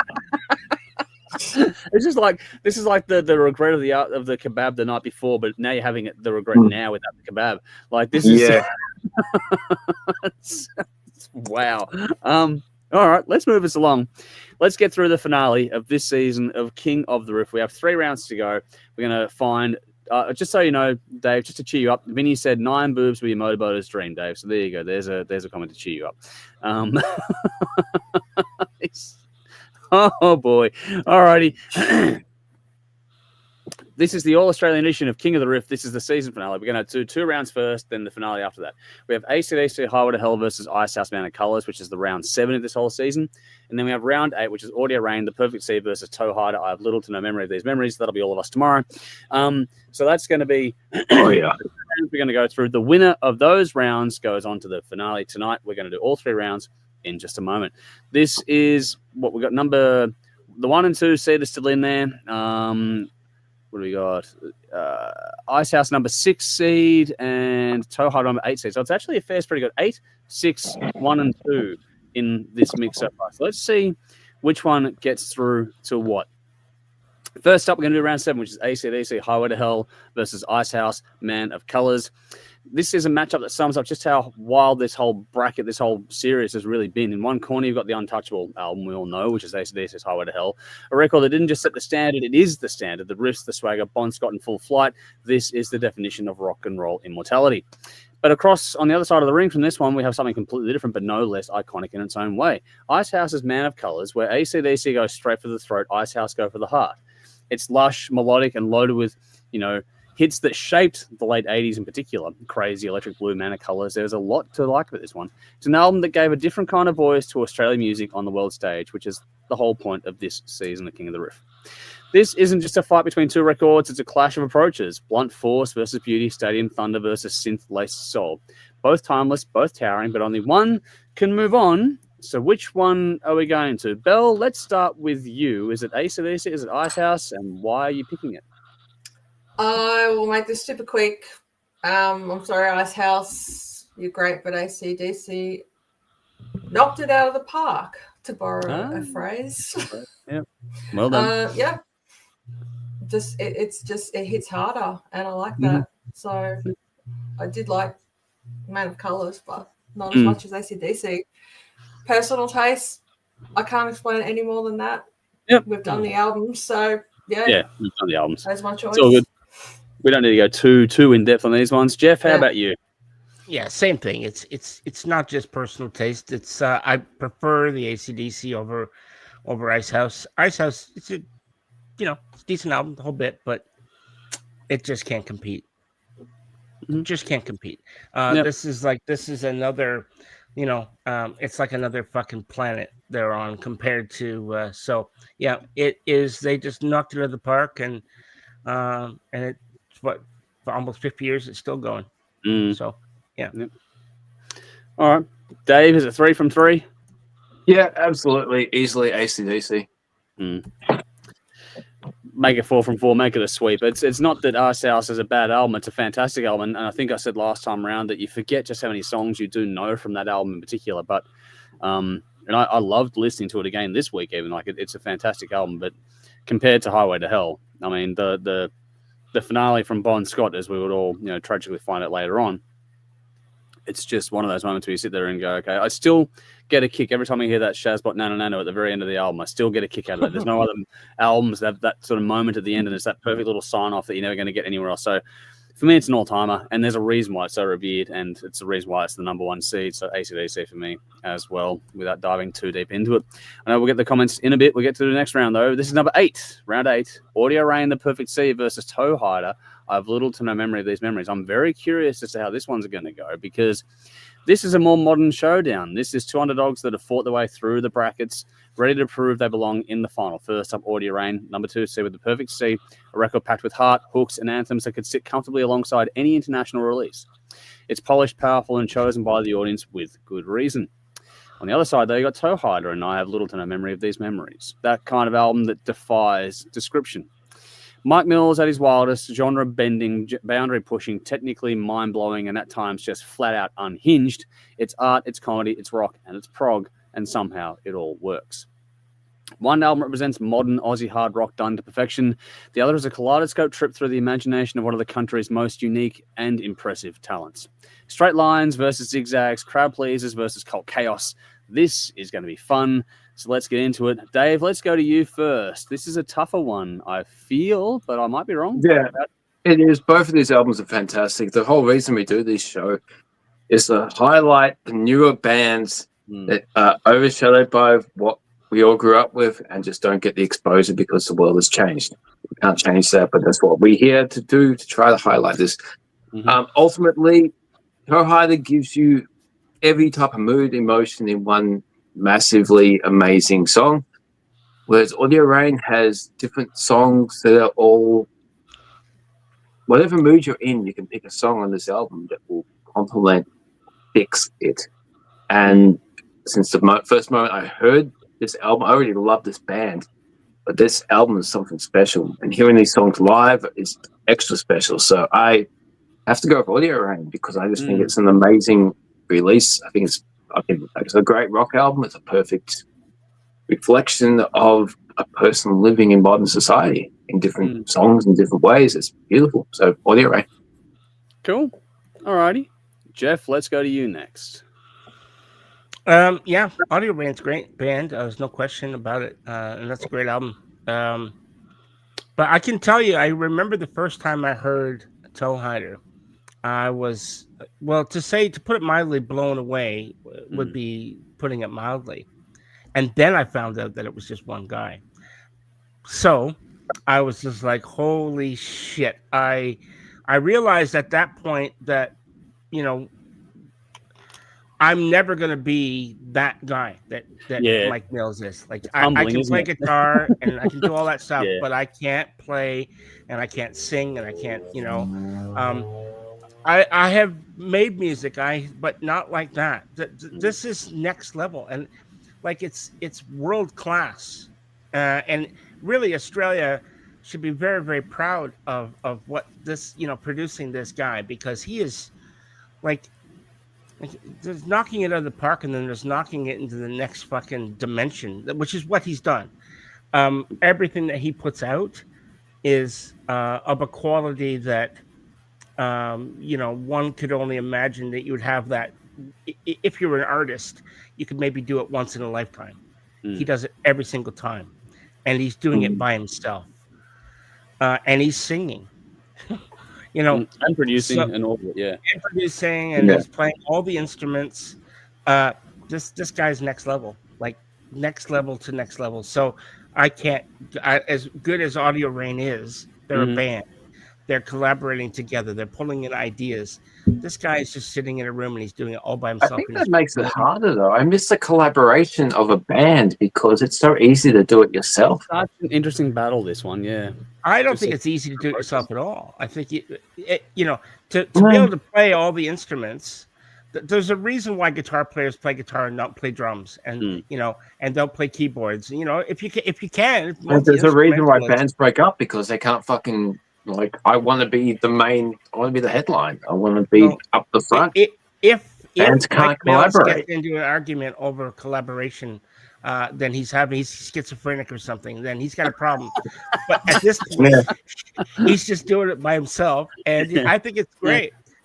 So look, I can't go buy it. It's Toehider by a fucking universe. Okay, interesting. All right, so it's 1-1. Bill, let's go to you. Yeah, Toehider is brilliant. There is no doubt, and I agree with what Jeff said. But I find it. I mean, it's to me, it's like this album. Maybe not some of his other stuff, but this is like hardcore prog, and it may not be, but to me it is. And I find Dream Theater easier to listen to than this Toehider album. It's just like so. Oh, how things change over 2 years. Yeah. Well, yeah. Fair enough. Yeah. Yeah. That's what exposure does, eh? That's really good. Yeah. I mean, I respect the guy. I mean, I can't imagine this he's a genius. Mm. He really is. He's a genius. But I can relax and enjoy the Audio Rain album. I'm not saying it's not as good. It is. It's great, but I can just get into it more. It just fits me better. So I have to go with Audio Rain. Okay. Cool. I've only made one note on this one. It's like, this is one man's madness versus the collective talents, and this is Nightmare Fuel. Like, these are two bands that or artists, for lack of better terms, that I adore, and it does come down to the little things, and it's hard to do because I love both. I'll happily listen to both. I have little to no memory of these memories is actually stunningly good. For one song to be like half an hour long and to be so entertaining the whole way through and to feel like it's different chapters of the same story, it's remarkably well done. On the flip side of the coin, you got Audio Rain with The Perfect Sea, which, I mean, it's been voted in the top 2 here. It was the album of the year when it came out. It beat so many big names in the audience choice part of our top 10s. It took the top spot by a straight, and with good reason. Like, it has those songs that cut through, and as has been said, they have something for all occasions. And it's one thing to hear these songs, but it's something to sort of put them up against each other, and this is like one of the hardest battles of this whole fucking thing as far as I'm concerned. When you go to Toehider, it's the talent. The talent is completely ridiculous. Like, we should be, as a nation, which has been said, proud as fuck we have Mike Mills to represent us, and he should be celebrated and revered so much more widely than he currently is, and deserves that and more. Send him to Eurovision. Fuck, like, you know, like that would be just he could do it. He could do it, and he would smoke it. I reckon the talent on display is mind blowing. That said, there's a challenge of a different kind when you have a group of individuals that pull together and make a record that's as stunningly good as The Perfect Sea is, and that's a different game in itself. And it's one of those things where it's, like I said, one man's madness versus the collective talent of the group. I think for me, what decides this, even though I will happily listen to both, if I can't split them, then I have to sort of defer to external opinion, not in the voting side of things, but just in the case of what's the more. If you were to give someone else an album and say, this is what I want you to experience today, what do you think they're more likely? If I was to give an album to my kids and my granddaughter, say, here's an album, I'd put Toehider as like one to get them into later on. To get them started, Audio Rain is like a great gateway. It's like the perfect gateway into Oz rock. If people are sitting out there going, there's no good Australian bands anymore, you give them Audio Rain, you go, you're fucking proven wrong with one record. Yeah. I think for me, that's just the deciding factor. As much as I love and admire Toehider, and I would easily vote for him against most albums without even thinking about it. But in this context, if I have to find a way to choose, which is tough. And for me, that's the thing. Is, you know, the album you want to give to someone else to get them into it, you're going to go Audio Rain over Toehider. Toehider is one for the he's a musician's musician. Audio Rain is a band for everyone, and I think that's something that will hold sway, and there's a reason why they got the number 2 seed, which actually, in its own little way, is funny because it sets up the finale, which is the 1v2, which is interesting. So just to give everyone a minute to think for themselves, the finale is AC/DC Highway to Hell versus Audio Rain, The Perfect Sea. Just a quick little recap here. At the beginning of this whole thing, we had 10 albums. We had Tragic Earth, Hatred and Tolerance, Volvagun, Coleman of Babylon, Toehider, I have little to no memory of these memories, Midnight Oil, 10-1, Icehouse, Man of Colors, Powderfinger, Vulture Street, Cold Chisel East, In Excess, Kick, Audio Rain, The Perfect Sea, AC/DC Highway to Hell. The top 2 seeds were the audience choice, so the ones that made it through. So all of our picks got knocked out before the finale. The top 2 from the audience go head to head in the finale, and that's what it's going to be. It's been a fun ride. It's our last King of the Riff season for the year. We're going to do some different things over the coming weeks before we sign off for 2025. So all that being said, I guess we'll have to start somewhere. Belle, how about we start with you this time? Just to make it easy, because this is not again, I don't think this is an easy battle, by the way, just for reference. I don't think it is, but let's see. What's your gut tell you now that we're at this point? It's not telling me anything. Stupid gut.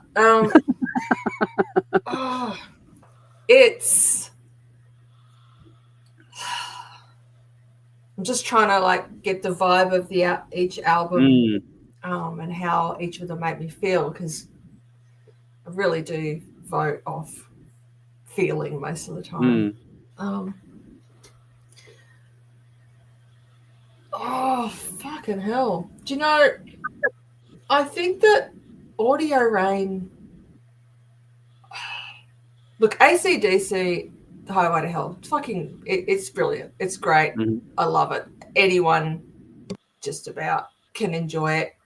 There's so many songs off it that they're almost anthems, or, you know, the title track. And it seems like a no-brainer to vote for that album. But the Audio Rain album, it's so good. And what you were saying about there are no good Aussie bands anymore here have this album. Would you, I'm just trying to think, would I, if someone said there are no good Aussie bands, let's say they didn't know anything about Australian music, would you give them Audio Rain's CD over Highway to Hell? It's a good question. Yeah, that's kind of. Okay, sorry to interrupt, Bill, but I work with a guy right. I've who's got to like, think about this still. I haven't decided. Okay, give you a minute. Okay, here's the scenario, okay? I work with a guy, he's in a band, he sings in a band. He's like 22, 23 years old. He's thinking about going to see AC/DC. He's never seen them before. He's leaning towards not, because he's seen some rehearsal footage. He knows what they used to be. He knows what they are now. Okay? Compared to my daughter's discovering music, okay? She's getting old enough to eventually go to see a band. Not far off now. Which band would I potentially give her to check out? Because as much as I love AC/DC, their time has come and gone. They're always going to have that album. It's always going to be there. But do we cling to the past, or do we try to promote the future? And I know where my fucking money is. Oh, Dave, do you want to? There's no point promoting the new band, the old bands, to a younger generation who's never going to go see them live. Who's never going to experience the excitement of a new album. That's not what this decision is, though. The criteria is album, not their career. Yeah, I get. Okay. I'm hearing you. I get that. I'm hearing you. But And I put that into part of my assumption for this. That's an interesting point. Yeah, it's definitely a valid point, but it's outside the realms of this particular battle. Yeah, Okay, well, what do you want out of an album? Do you enjoy? I think what do you want out of an album? What do you want? You want depth, emotion, or do you want entendres and simplicity? Well, Dave, do you? It sounds like you've made your decision either way. Did you want to? No. Well, do you need time to think, Bill? Yeah. Okay. Fuck. This isn't. It's not easy for me. Okay. No. You see this backdrop. Okay. Look.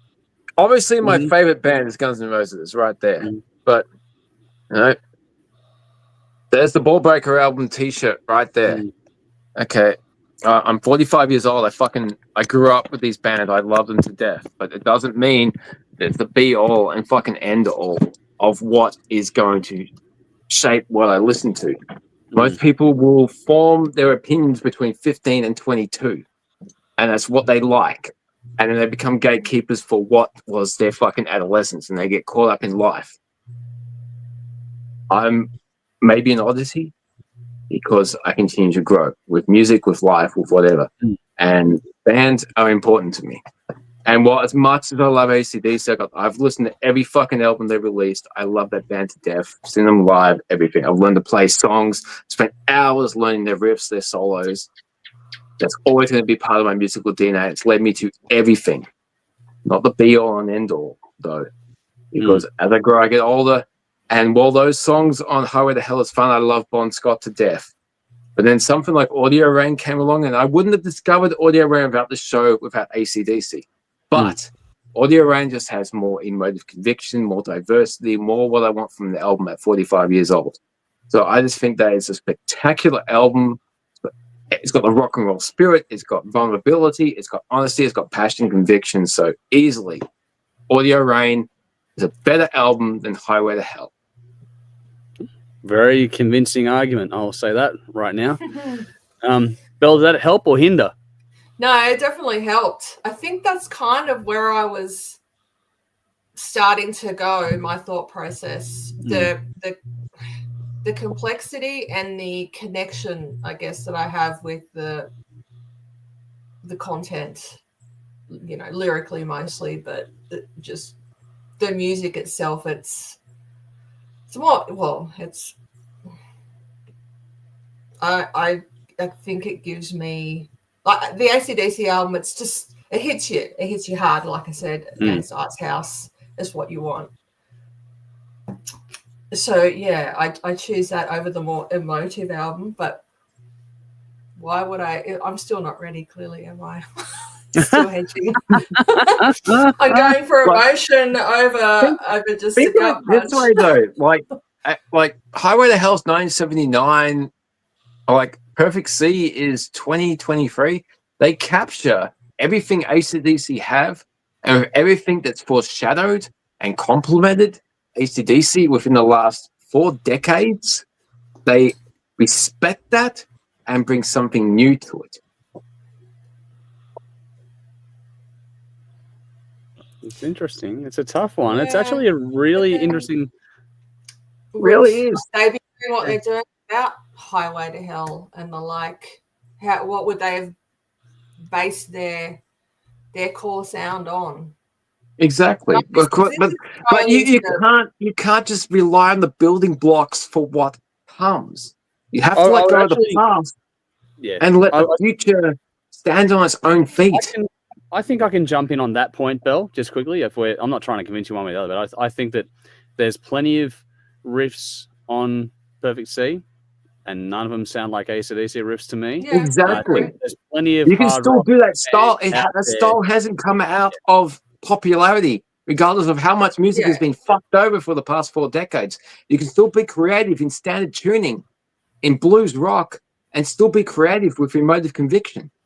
There are other bands, like modern bands that sound more like AC/DC than and they're just clones. It's not even that. I just think that it's also a case of, I think that Aussie rock is a lot more than AC/DC. So when Belle raised the question, would this be an album without AC/DC? I think we could have gotten to this album without having AC/DC. Like Oil, even Powderfinger 30 years later. There's been so much, but you just don't hear about it.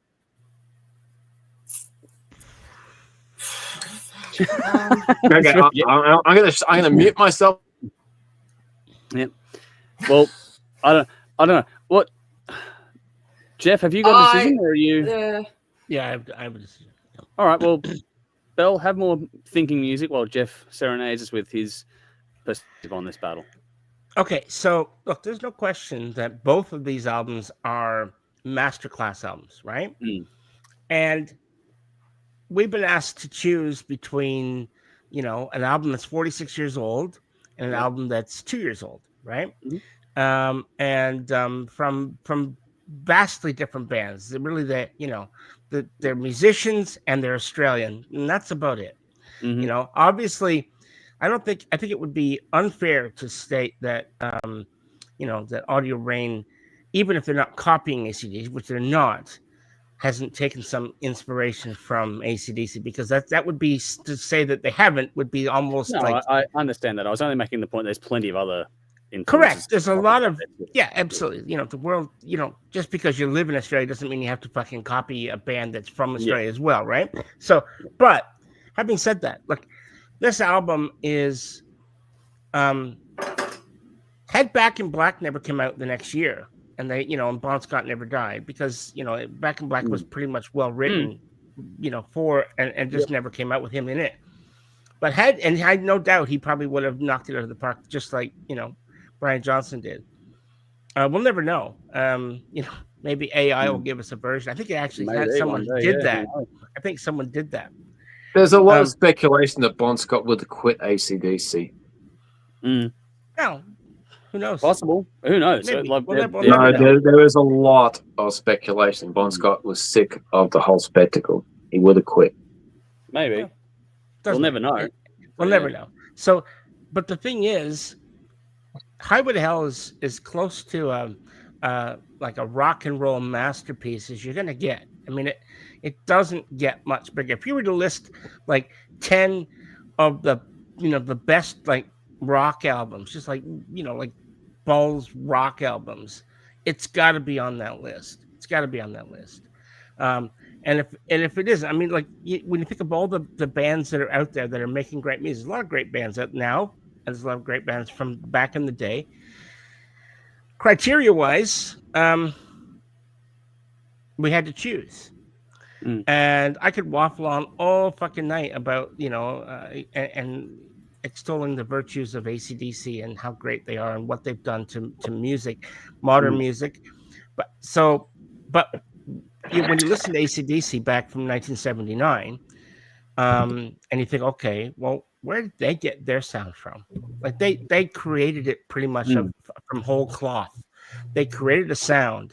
They had 5 albums before that. And before they came along, there was nobody that sounded like AC/DC. They literally created a sound. It's not a genre, but they created a sound. Yep. And there's when we look back at bands that have done that, Metallica, AC/DC, you could probably list this long as my arm, but there are bands that have done it. Iron Maiden is a band that nobody sounded like Iron Maiden. So they have to sort of be that, but that's not the question we were asked to do. The question was which album? the perfect C versus Highway to Hell. And for me, by a country mile, it's got to be fucking Highway to Hell. It can't not be. As much as I like the Perfect C and I like the guys in the band and the whole bit, I think even if you put them up here and ask them to pick their album between Highway to Hell, they'd pick fucking Highway to Hell. That's an unfair test, but yes, I get what you're saying. Yeah. Yes, it is an unfair test, but at the end of the day, you gotta credit what credit's due. It's just a fucking behemoth of an album, and I think it deserves all the accolades that it's gotten over the last 46 years, and it will continue to get them. It's one of those albums that, in all fairness, in 1,000 years from now, after we're all long dead, no one's even thinking about us, that album will still exist, and somebody out there will be still listening to it. Guaranteed. I get it. But that's on the record, which is cool. We got that one done. I'm going to jump in, Bell, and I'm going to give mine, and we'll let you actually have the final say, I think, on this one, just to have an interesting exercise. Because what I'm doing is I'm going through the track lists, and if the whole idea, the concept here is to go album to album, and that's what we're breaking this down to, right? So they're both fantastic. Don't get me wrong at all in any of this. I think they're both absolutely stunning releases, and both in an equal world, which we know it's not. I think they'd both be having the exposure and the accolades they both richly deserve. There's no bad album amongst either of these ones. With AC/DC, you got Highway to Hell. If you want Blood, like those are the two massive songs that everyone knows. But you got some other ones in too. Like you obviously got Girls Got Rhythm, Walk All Over You, Touch Too Much. That's a really interesting track. Same with Night Prowler. It's a different vibe there too. If you want Blood, Love Hungry Man, Shot Down in Flames, like all those tracks, Beating Around the Bush, Get It Hot, like they're all fantastic songs from beginning to end. But that said, and I'm not saying this is a determining thing yet, but it's a case of, but there is still, AC/DC have that whole thing where people say, oh, he made the same album 20 times and Angus 22 kind of thing. That whole quote that goes on and on and on. I don't subscribe to that theory. It's the same thing with Motorhead. Everyone says Motorhead did the same album over and over again, but they don't. They always have their differences. They always have their moments. They always have their highlights. I agree.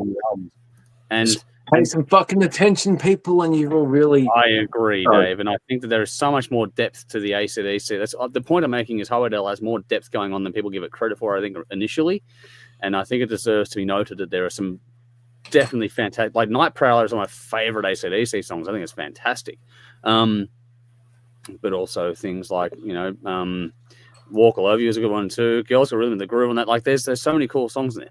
The flip side on this one though is the other side of the coin is you have tracks from Audio Rain like Relentless, The Perfect Sea, Crown, Angel, Forgetting You, Breathe, Last in Line, Motorway, Whisper, Gone. Those are the tracks here. And I think that when you're really trying to break this down, you got to put one album against the other one. And it becomes, for me, not just individual talents, not just the collective talent, not the mixing, and I don't care about eras, to be honest. I think that's a kind of reductive argument to me personally. I think the argument we're making for ourselves here is, okay, is it which you got to put it down, which album is better? So is it the songs, the performances, the album craft? All those things matter to me. And I think that there's one thing to say that bands have legacy and import and history and status, and I completely, wholeheartedly, 100% agree with all those things, especially in the world of AC/DC. However, if it never gets better than that, because we always hold the past in such high esteem, I think we're doing ourselves and everyone that listens to music, along with the musicians, a bit of a disservice, because things can be improved upon. Things can move forward in time.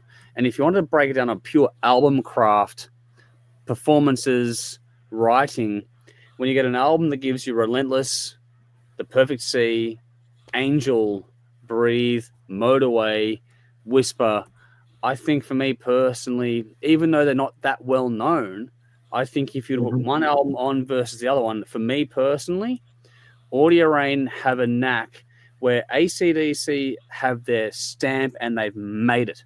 I think if you wanted to break it down on pure album craft performances, I'm going to give it to Audio Rain, not by a lot. Don't get me wrong. This isn't me sitting there going that one's miles in front of the other one. Yeah.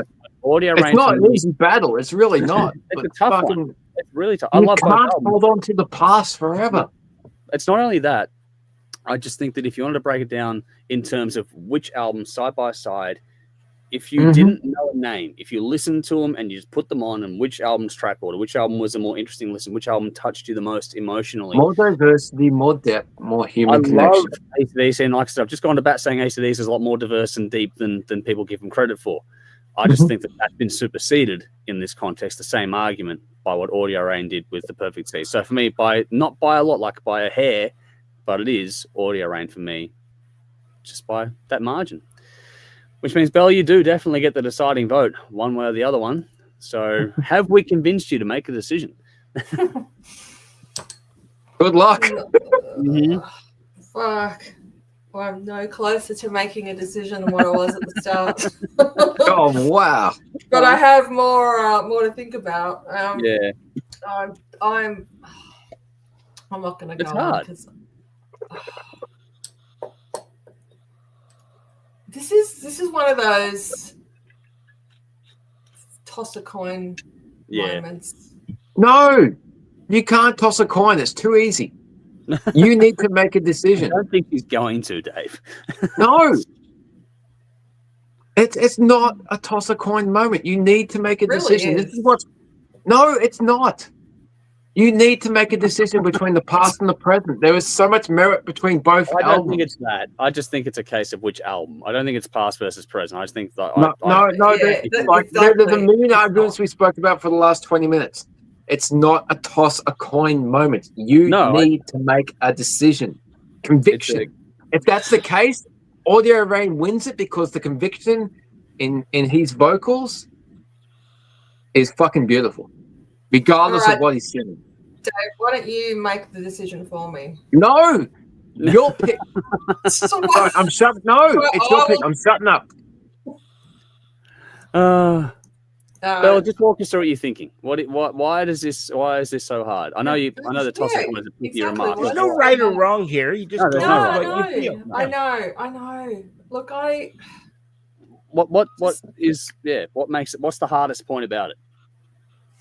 Well, they're both so fucking good. That's the hardest part. And I've heard all the arguments for and against. I agree with all of them, unfortunately. So the whole thing has been unhelpful. All right. I'm sure what's going on. I hit the wrong button. I'm sorry. Hey, Dave's been double. I'm really drunk. I had a costume malfunction. I lost my hat. I lost the bandana. I had to lose the shirt. Come on. I'm just like, Alright. Let's let just- Bell make a decision. Let's let Bell have the floor here. Work your way through it. I don't want to work through anything. I just want to make it. I just want to decide. I'm gonna go.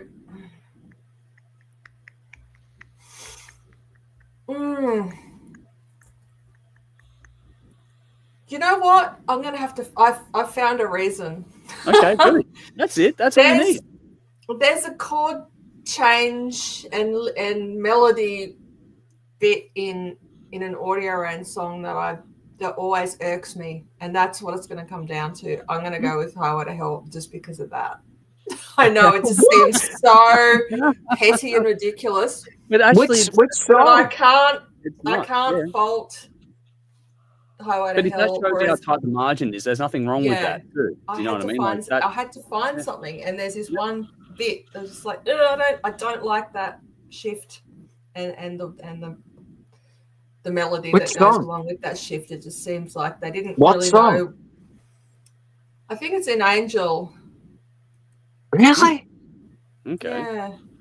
Wow. Yeah, I'd have to go through the lyrics. Okay, no, it doesn't matter. Like, I'm not calling into question. No, I'm just curious which fucking. Wow, that fucking. I mean, it's a great song. Certain, it's a beautiful song. There's just this one decision within it that I just I don't like that. Sometimes that's all it is. We've all done. Needed something. Yeah, that's it. We've all done plenty of battles where we found the negative to split them.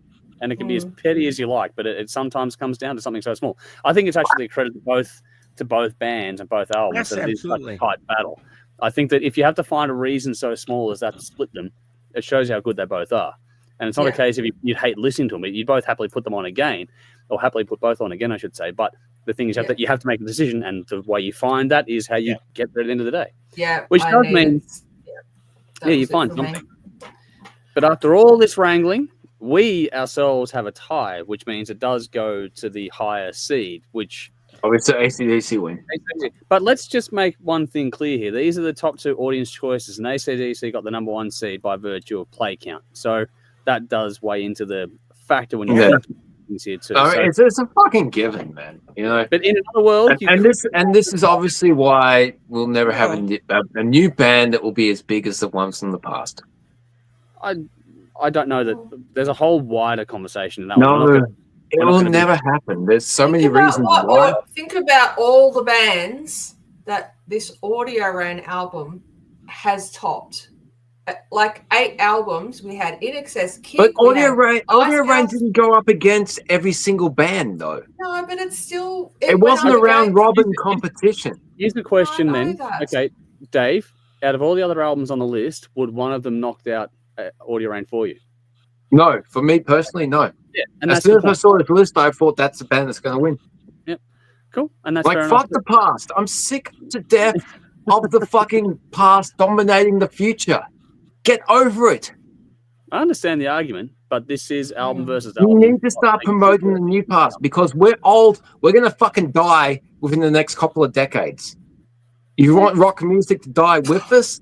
I don't think that's keep listening to the fucking past. If that's the lasting conclusion of that argument, then nothing will ever have a legacy because everything will be replaced. The legacy is what's fucking the new bands. You need to let go of the legacy of the old bands and start promoting the new bands. Let's go ahead 20 or 30 years, and we're talking about this legacy album of the Audio Rain put out. It's going to lose against some and other why the fuck aren't Tragic Earth around anymore? But they broke up. Because why aren't Audio Rain going to break up in a couple of years? We don't know they will, but they might not. Do you know they might not? But that's every band in history. That's not a matter. Exactly. It costs money to be in a fucking band. It costs money to record. It costs money to have instruments. It costs money to maintain instruments. It costs money. Okay, you're going to give up at some point because you're not getting the support that you fucking deserve. We're talking You've got to let go of the past. That's what we do. About the 1% of the 1%. Okay, we're really in the margins now. We'll see in the next couple of years when Audio Rain aren't around anymore. If I'm right or wrong. Well, hopefully they are, but we'll find Well, out. I hope they are as well. Not to us because it's anyway. good for I the hope they scene. are, but I've been doing the show a long time. There's a lot of bands that should be around, and they're not. But we don't know behind the scenes why they broke up either. But Not your always. argument is flawed because then even if they are around, they're going to get knocked out by some new band. Well, no. Now we're doing in They'll get circles. knocked out by some That's fucking exactly old right. band because That's people can't let go of the past. Yeah. There's Well, no you way know a new what? band's going to knock out a new band because the old bands are going to knock out everybody because they're fucking brilliant for some reason. Well, that's what I mean. Let's put a pin in this because We it's going to have go to. for hours and it's a pumpkin. Yeah, I could go on and on Yeah. about this for Yeah. fucking I'm hours. going to go over comments and then we're going to do the wrap up and get out of here. So Michael says, Dave, that's gold. Jade got out the swear jar for starters. So there we go with Dave when you're singing and Jade saw you before with the Lagerstein. You were in Lagerstein, but the Alestorm review there. Guru's gone, I once had a parrot, just trying to fit in with a theme. This is That an would have been cool. parrot. Adrian's gone, good show, love the costumes. Thanks for jumping in and saying that. Good to see you. Do you guys like the band Jet? They're an Australian rock band. Yeah, they're not bad actually. Yeah, I like yeah, cool. Cold Hard Bitch was a great song. First album was cool. Yeah, Cold Hard Bitch was that was huge. I used to teach that and playing guitar was my favorite riff to teach actually. It was fucking great. Speaking of AC/DC. My daughter's favorite band is Måneskin. I took her to see them last year. The singer from Jet was in the audience and they covered a Jet song. That was fucking cool. That was a cool moment. Hard Music says, it is very cool. I remember that review too. One of the most acclaimed Aussie albums of 2024 and many overseas album of the year lists came from the band Aquiles. Virtuosic genius musicianship, sorely deserving of greater recognition. Another band that we can dig into. There's plenty there. There's so many that we don't get to, even with all the stuff we do. Ula's gone, which Toehider and which Audio Rain are we talking about? Audio Rain was the perfect seed. Toehider was little to no memory of these memories. Vinny's gone, the thing about Audio Rain is they satisfy the Gen X side of me, whereas Toehider, as amazing and enjoyable as it is for me, is very out there, somewhat conceptual. Back to the battles, obviously, back in time. Yeah. Vinny says, we can always keep the steam going for a week and follow Bella around until she makes a decision. Sorry. Just fucking make a decision. That's all right. Ula says, which album makes you move the most? AC/DC. I mean, everyone finds their reason at the end of the day. Michael says, you took so long, Bell, that Dave went back in time, became a hippie. Dave, you're living in the past. I am living in the past. That's when but that was when the the fucking tree stole my hat and I couldn't find it. It was hanging off my hair. That was wardrobe malfunction. Yeah. I'm not happy. Icons, even if they're old, Angus is still going strong, and that's a credit word due there. Michael says, at least your costumes did, Dave. So there we go. And it's done. Says, future is called Audio Rain due to opinions, please. No, it's not going to happen. And Kate said, AC/DC definitely can't wait to see them live in November. Let me put love into you and What Night Prowler love. So there we go. There's some more love for AC/DC. They're not going to play either of those songs. They play the same fucking set list for the last 30 fucking years. Well, tell me I'm wrong. They've played the same set list for the same 30 fucking years. And they've earned the right to do whatever they want because people are going to pay to go and see it. Why release new music if you're not going to play new fucking songs? Well, they don't need to. Everybody just lives in the past of that band. Every band. No. Yes. You're going to see Dream Theater. Are you going to hear songs from fucking When Day and Dream Unite? Or are you going to hear songs from Parasomnia? I'll hear a few songs from Parasomnia, but I'll hear lots of songs. They're doing absolutely because it's the 40th anniversary tour, but they'll play new songs. AC/DC will play 2 songs from the newest album. I guarantee it, and that's it. Conversation for more sober times because this is getting we're way past pumpkin o'clock and it's time to go to bed. That said, though, the Funk on Fet with the final word here. Still love the way Dave gets so passionate about these things. By the way, so there we go. Yeah, what's the point? People just live in the fucking past. There's no point in doing this shit. Well, that's why we do what we do to talk about the new stuff. No, there's not, because people still live in the fucking past. Well, that's why I choose to go a different way. We're all old and we want to cling to our fucking youth. All we have at the end of the day is the past, because that's what we learn from. Yeah, and you know what? It's not about you. It's not about us. The reason we do the show is to hopefully promote new bands. Society works best when old men plant trees for which the shade they will never sit in. Well, then think about that with what you're saying now, because we're planting seeds. We are planting seeds, and hopefully people will fucking listen to Audio Rain and go and see them. They can't. They might be able to see AC/DC once. They're done. But we'll see. They're done. But let's put the seeds in for the future and for our children to go and look at later on. That's the whole point, as far as I'm concerned. Let's do that. Anyway, It's just annoying. Check us out on TV as well. 10:30 p.m. Thursday nights, Channel 44 Adelaide. 10:30 p.m. Saturday nights in Melbourne.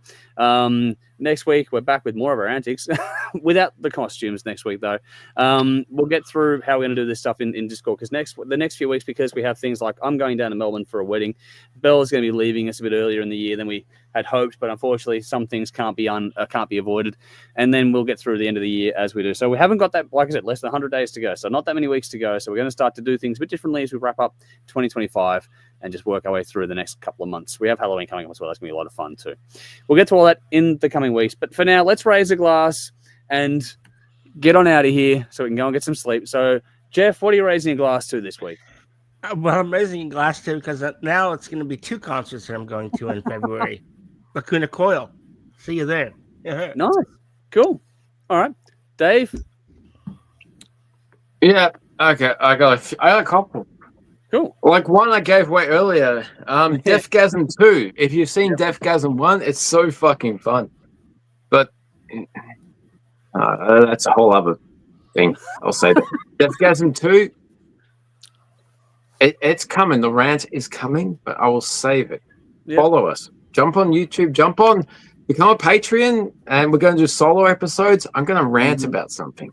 But cool. Deathgasm 2, previous release, is fucking awesome. Okay. I'm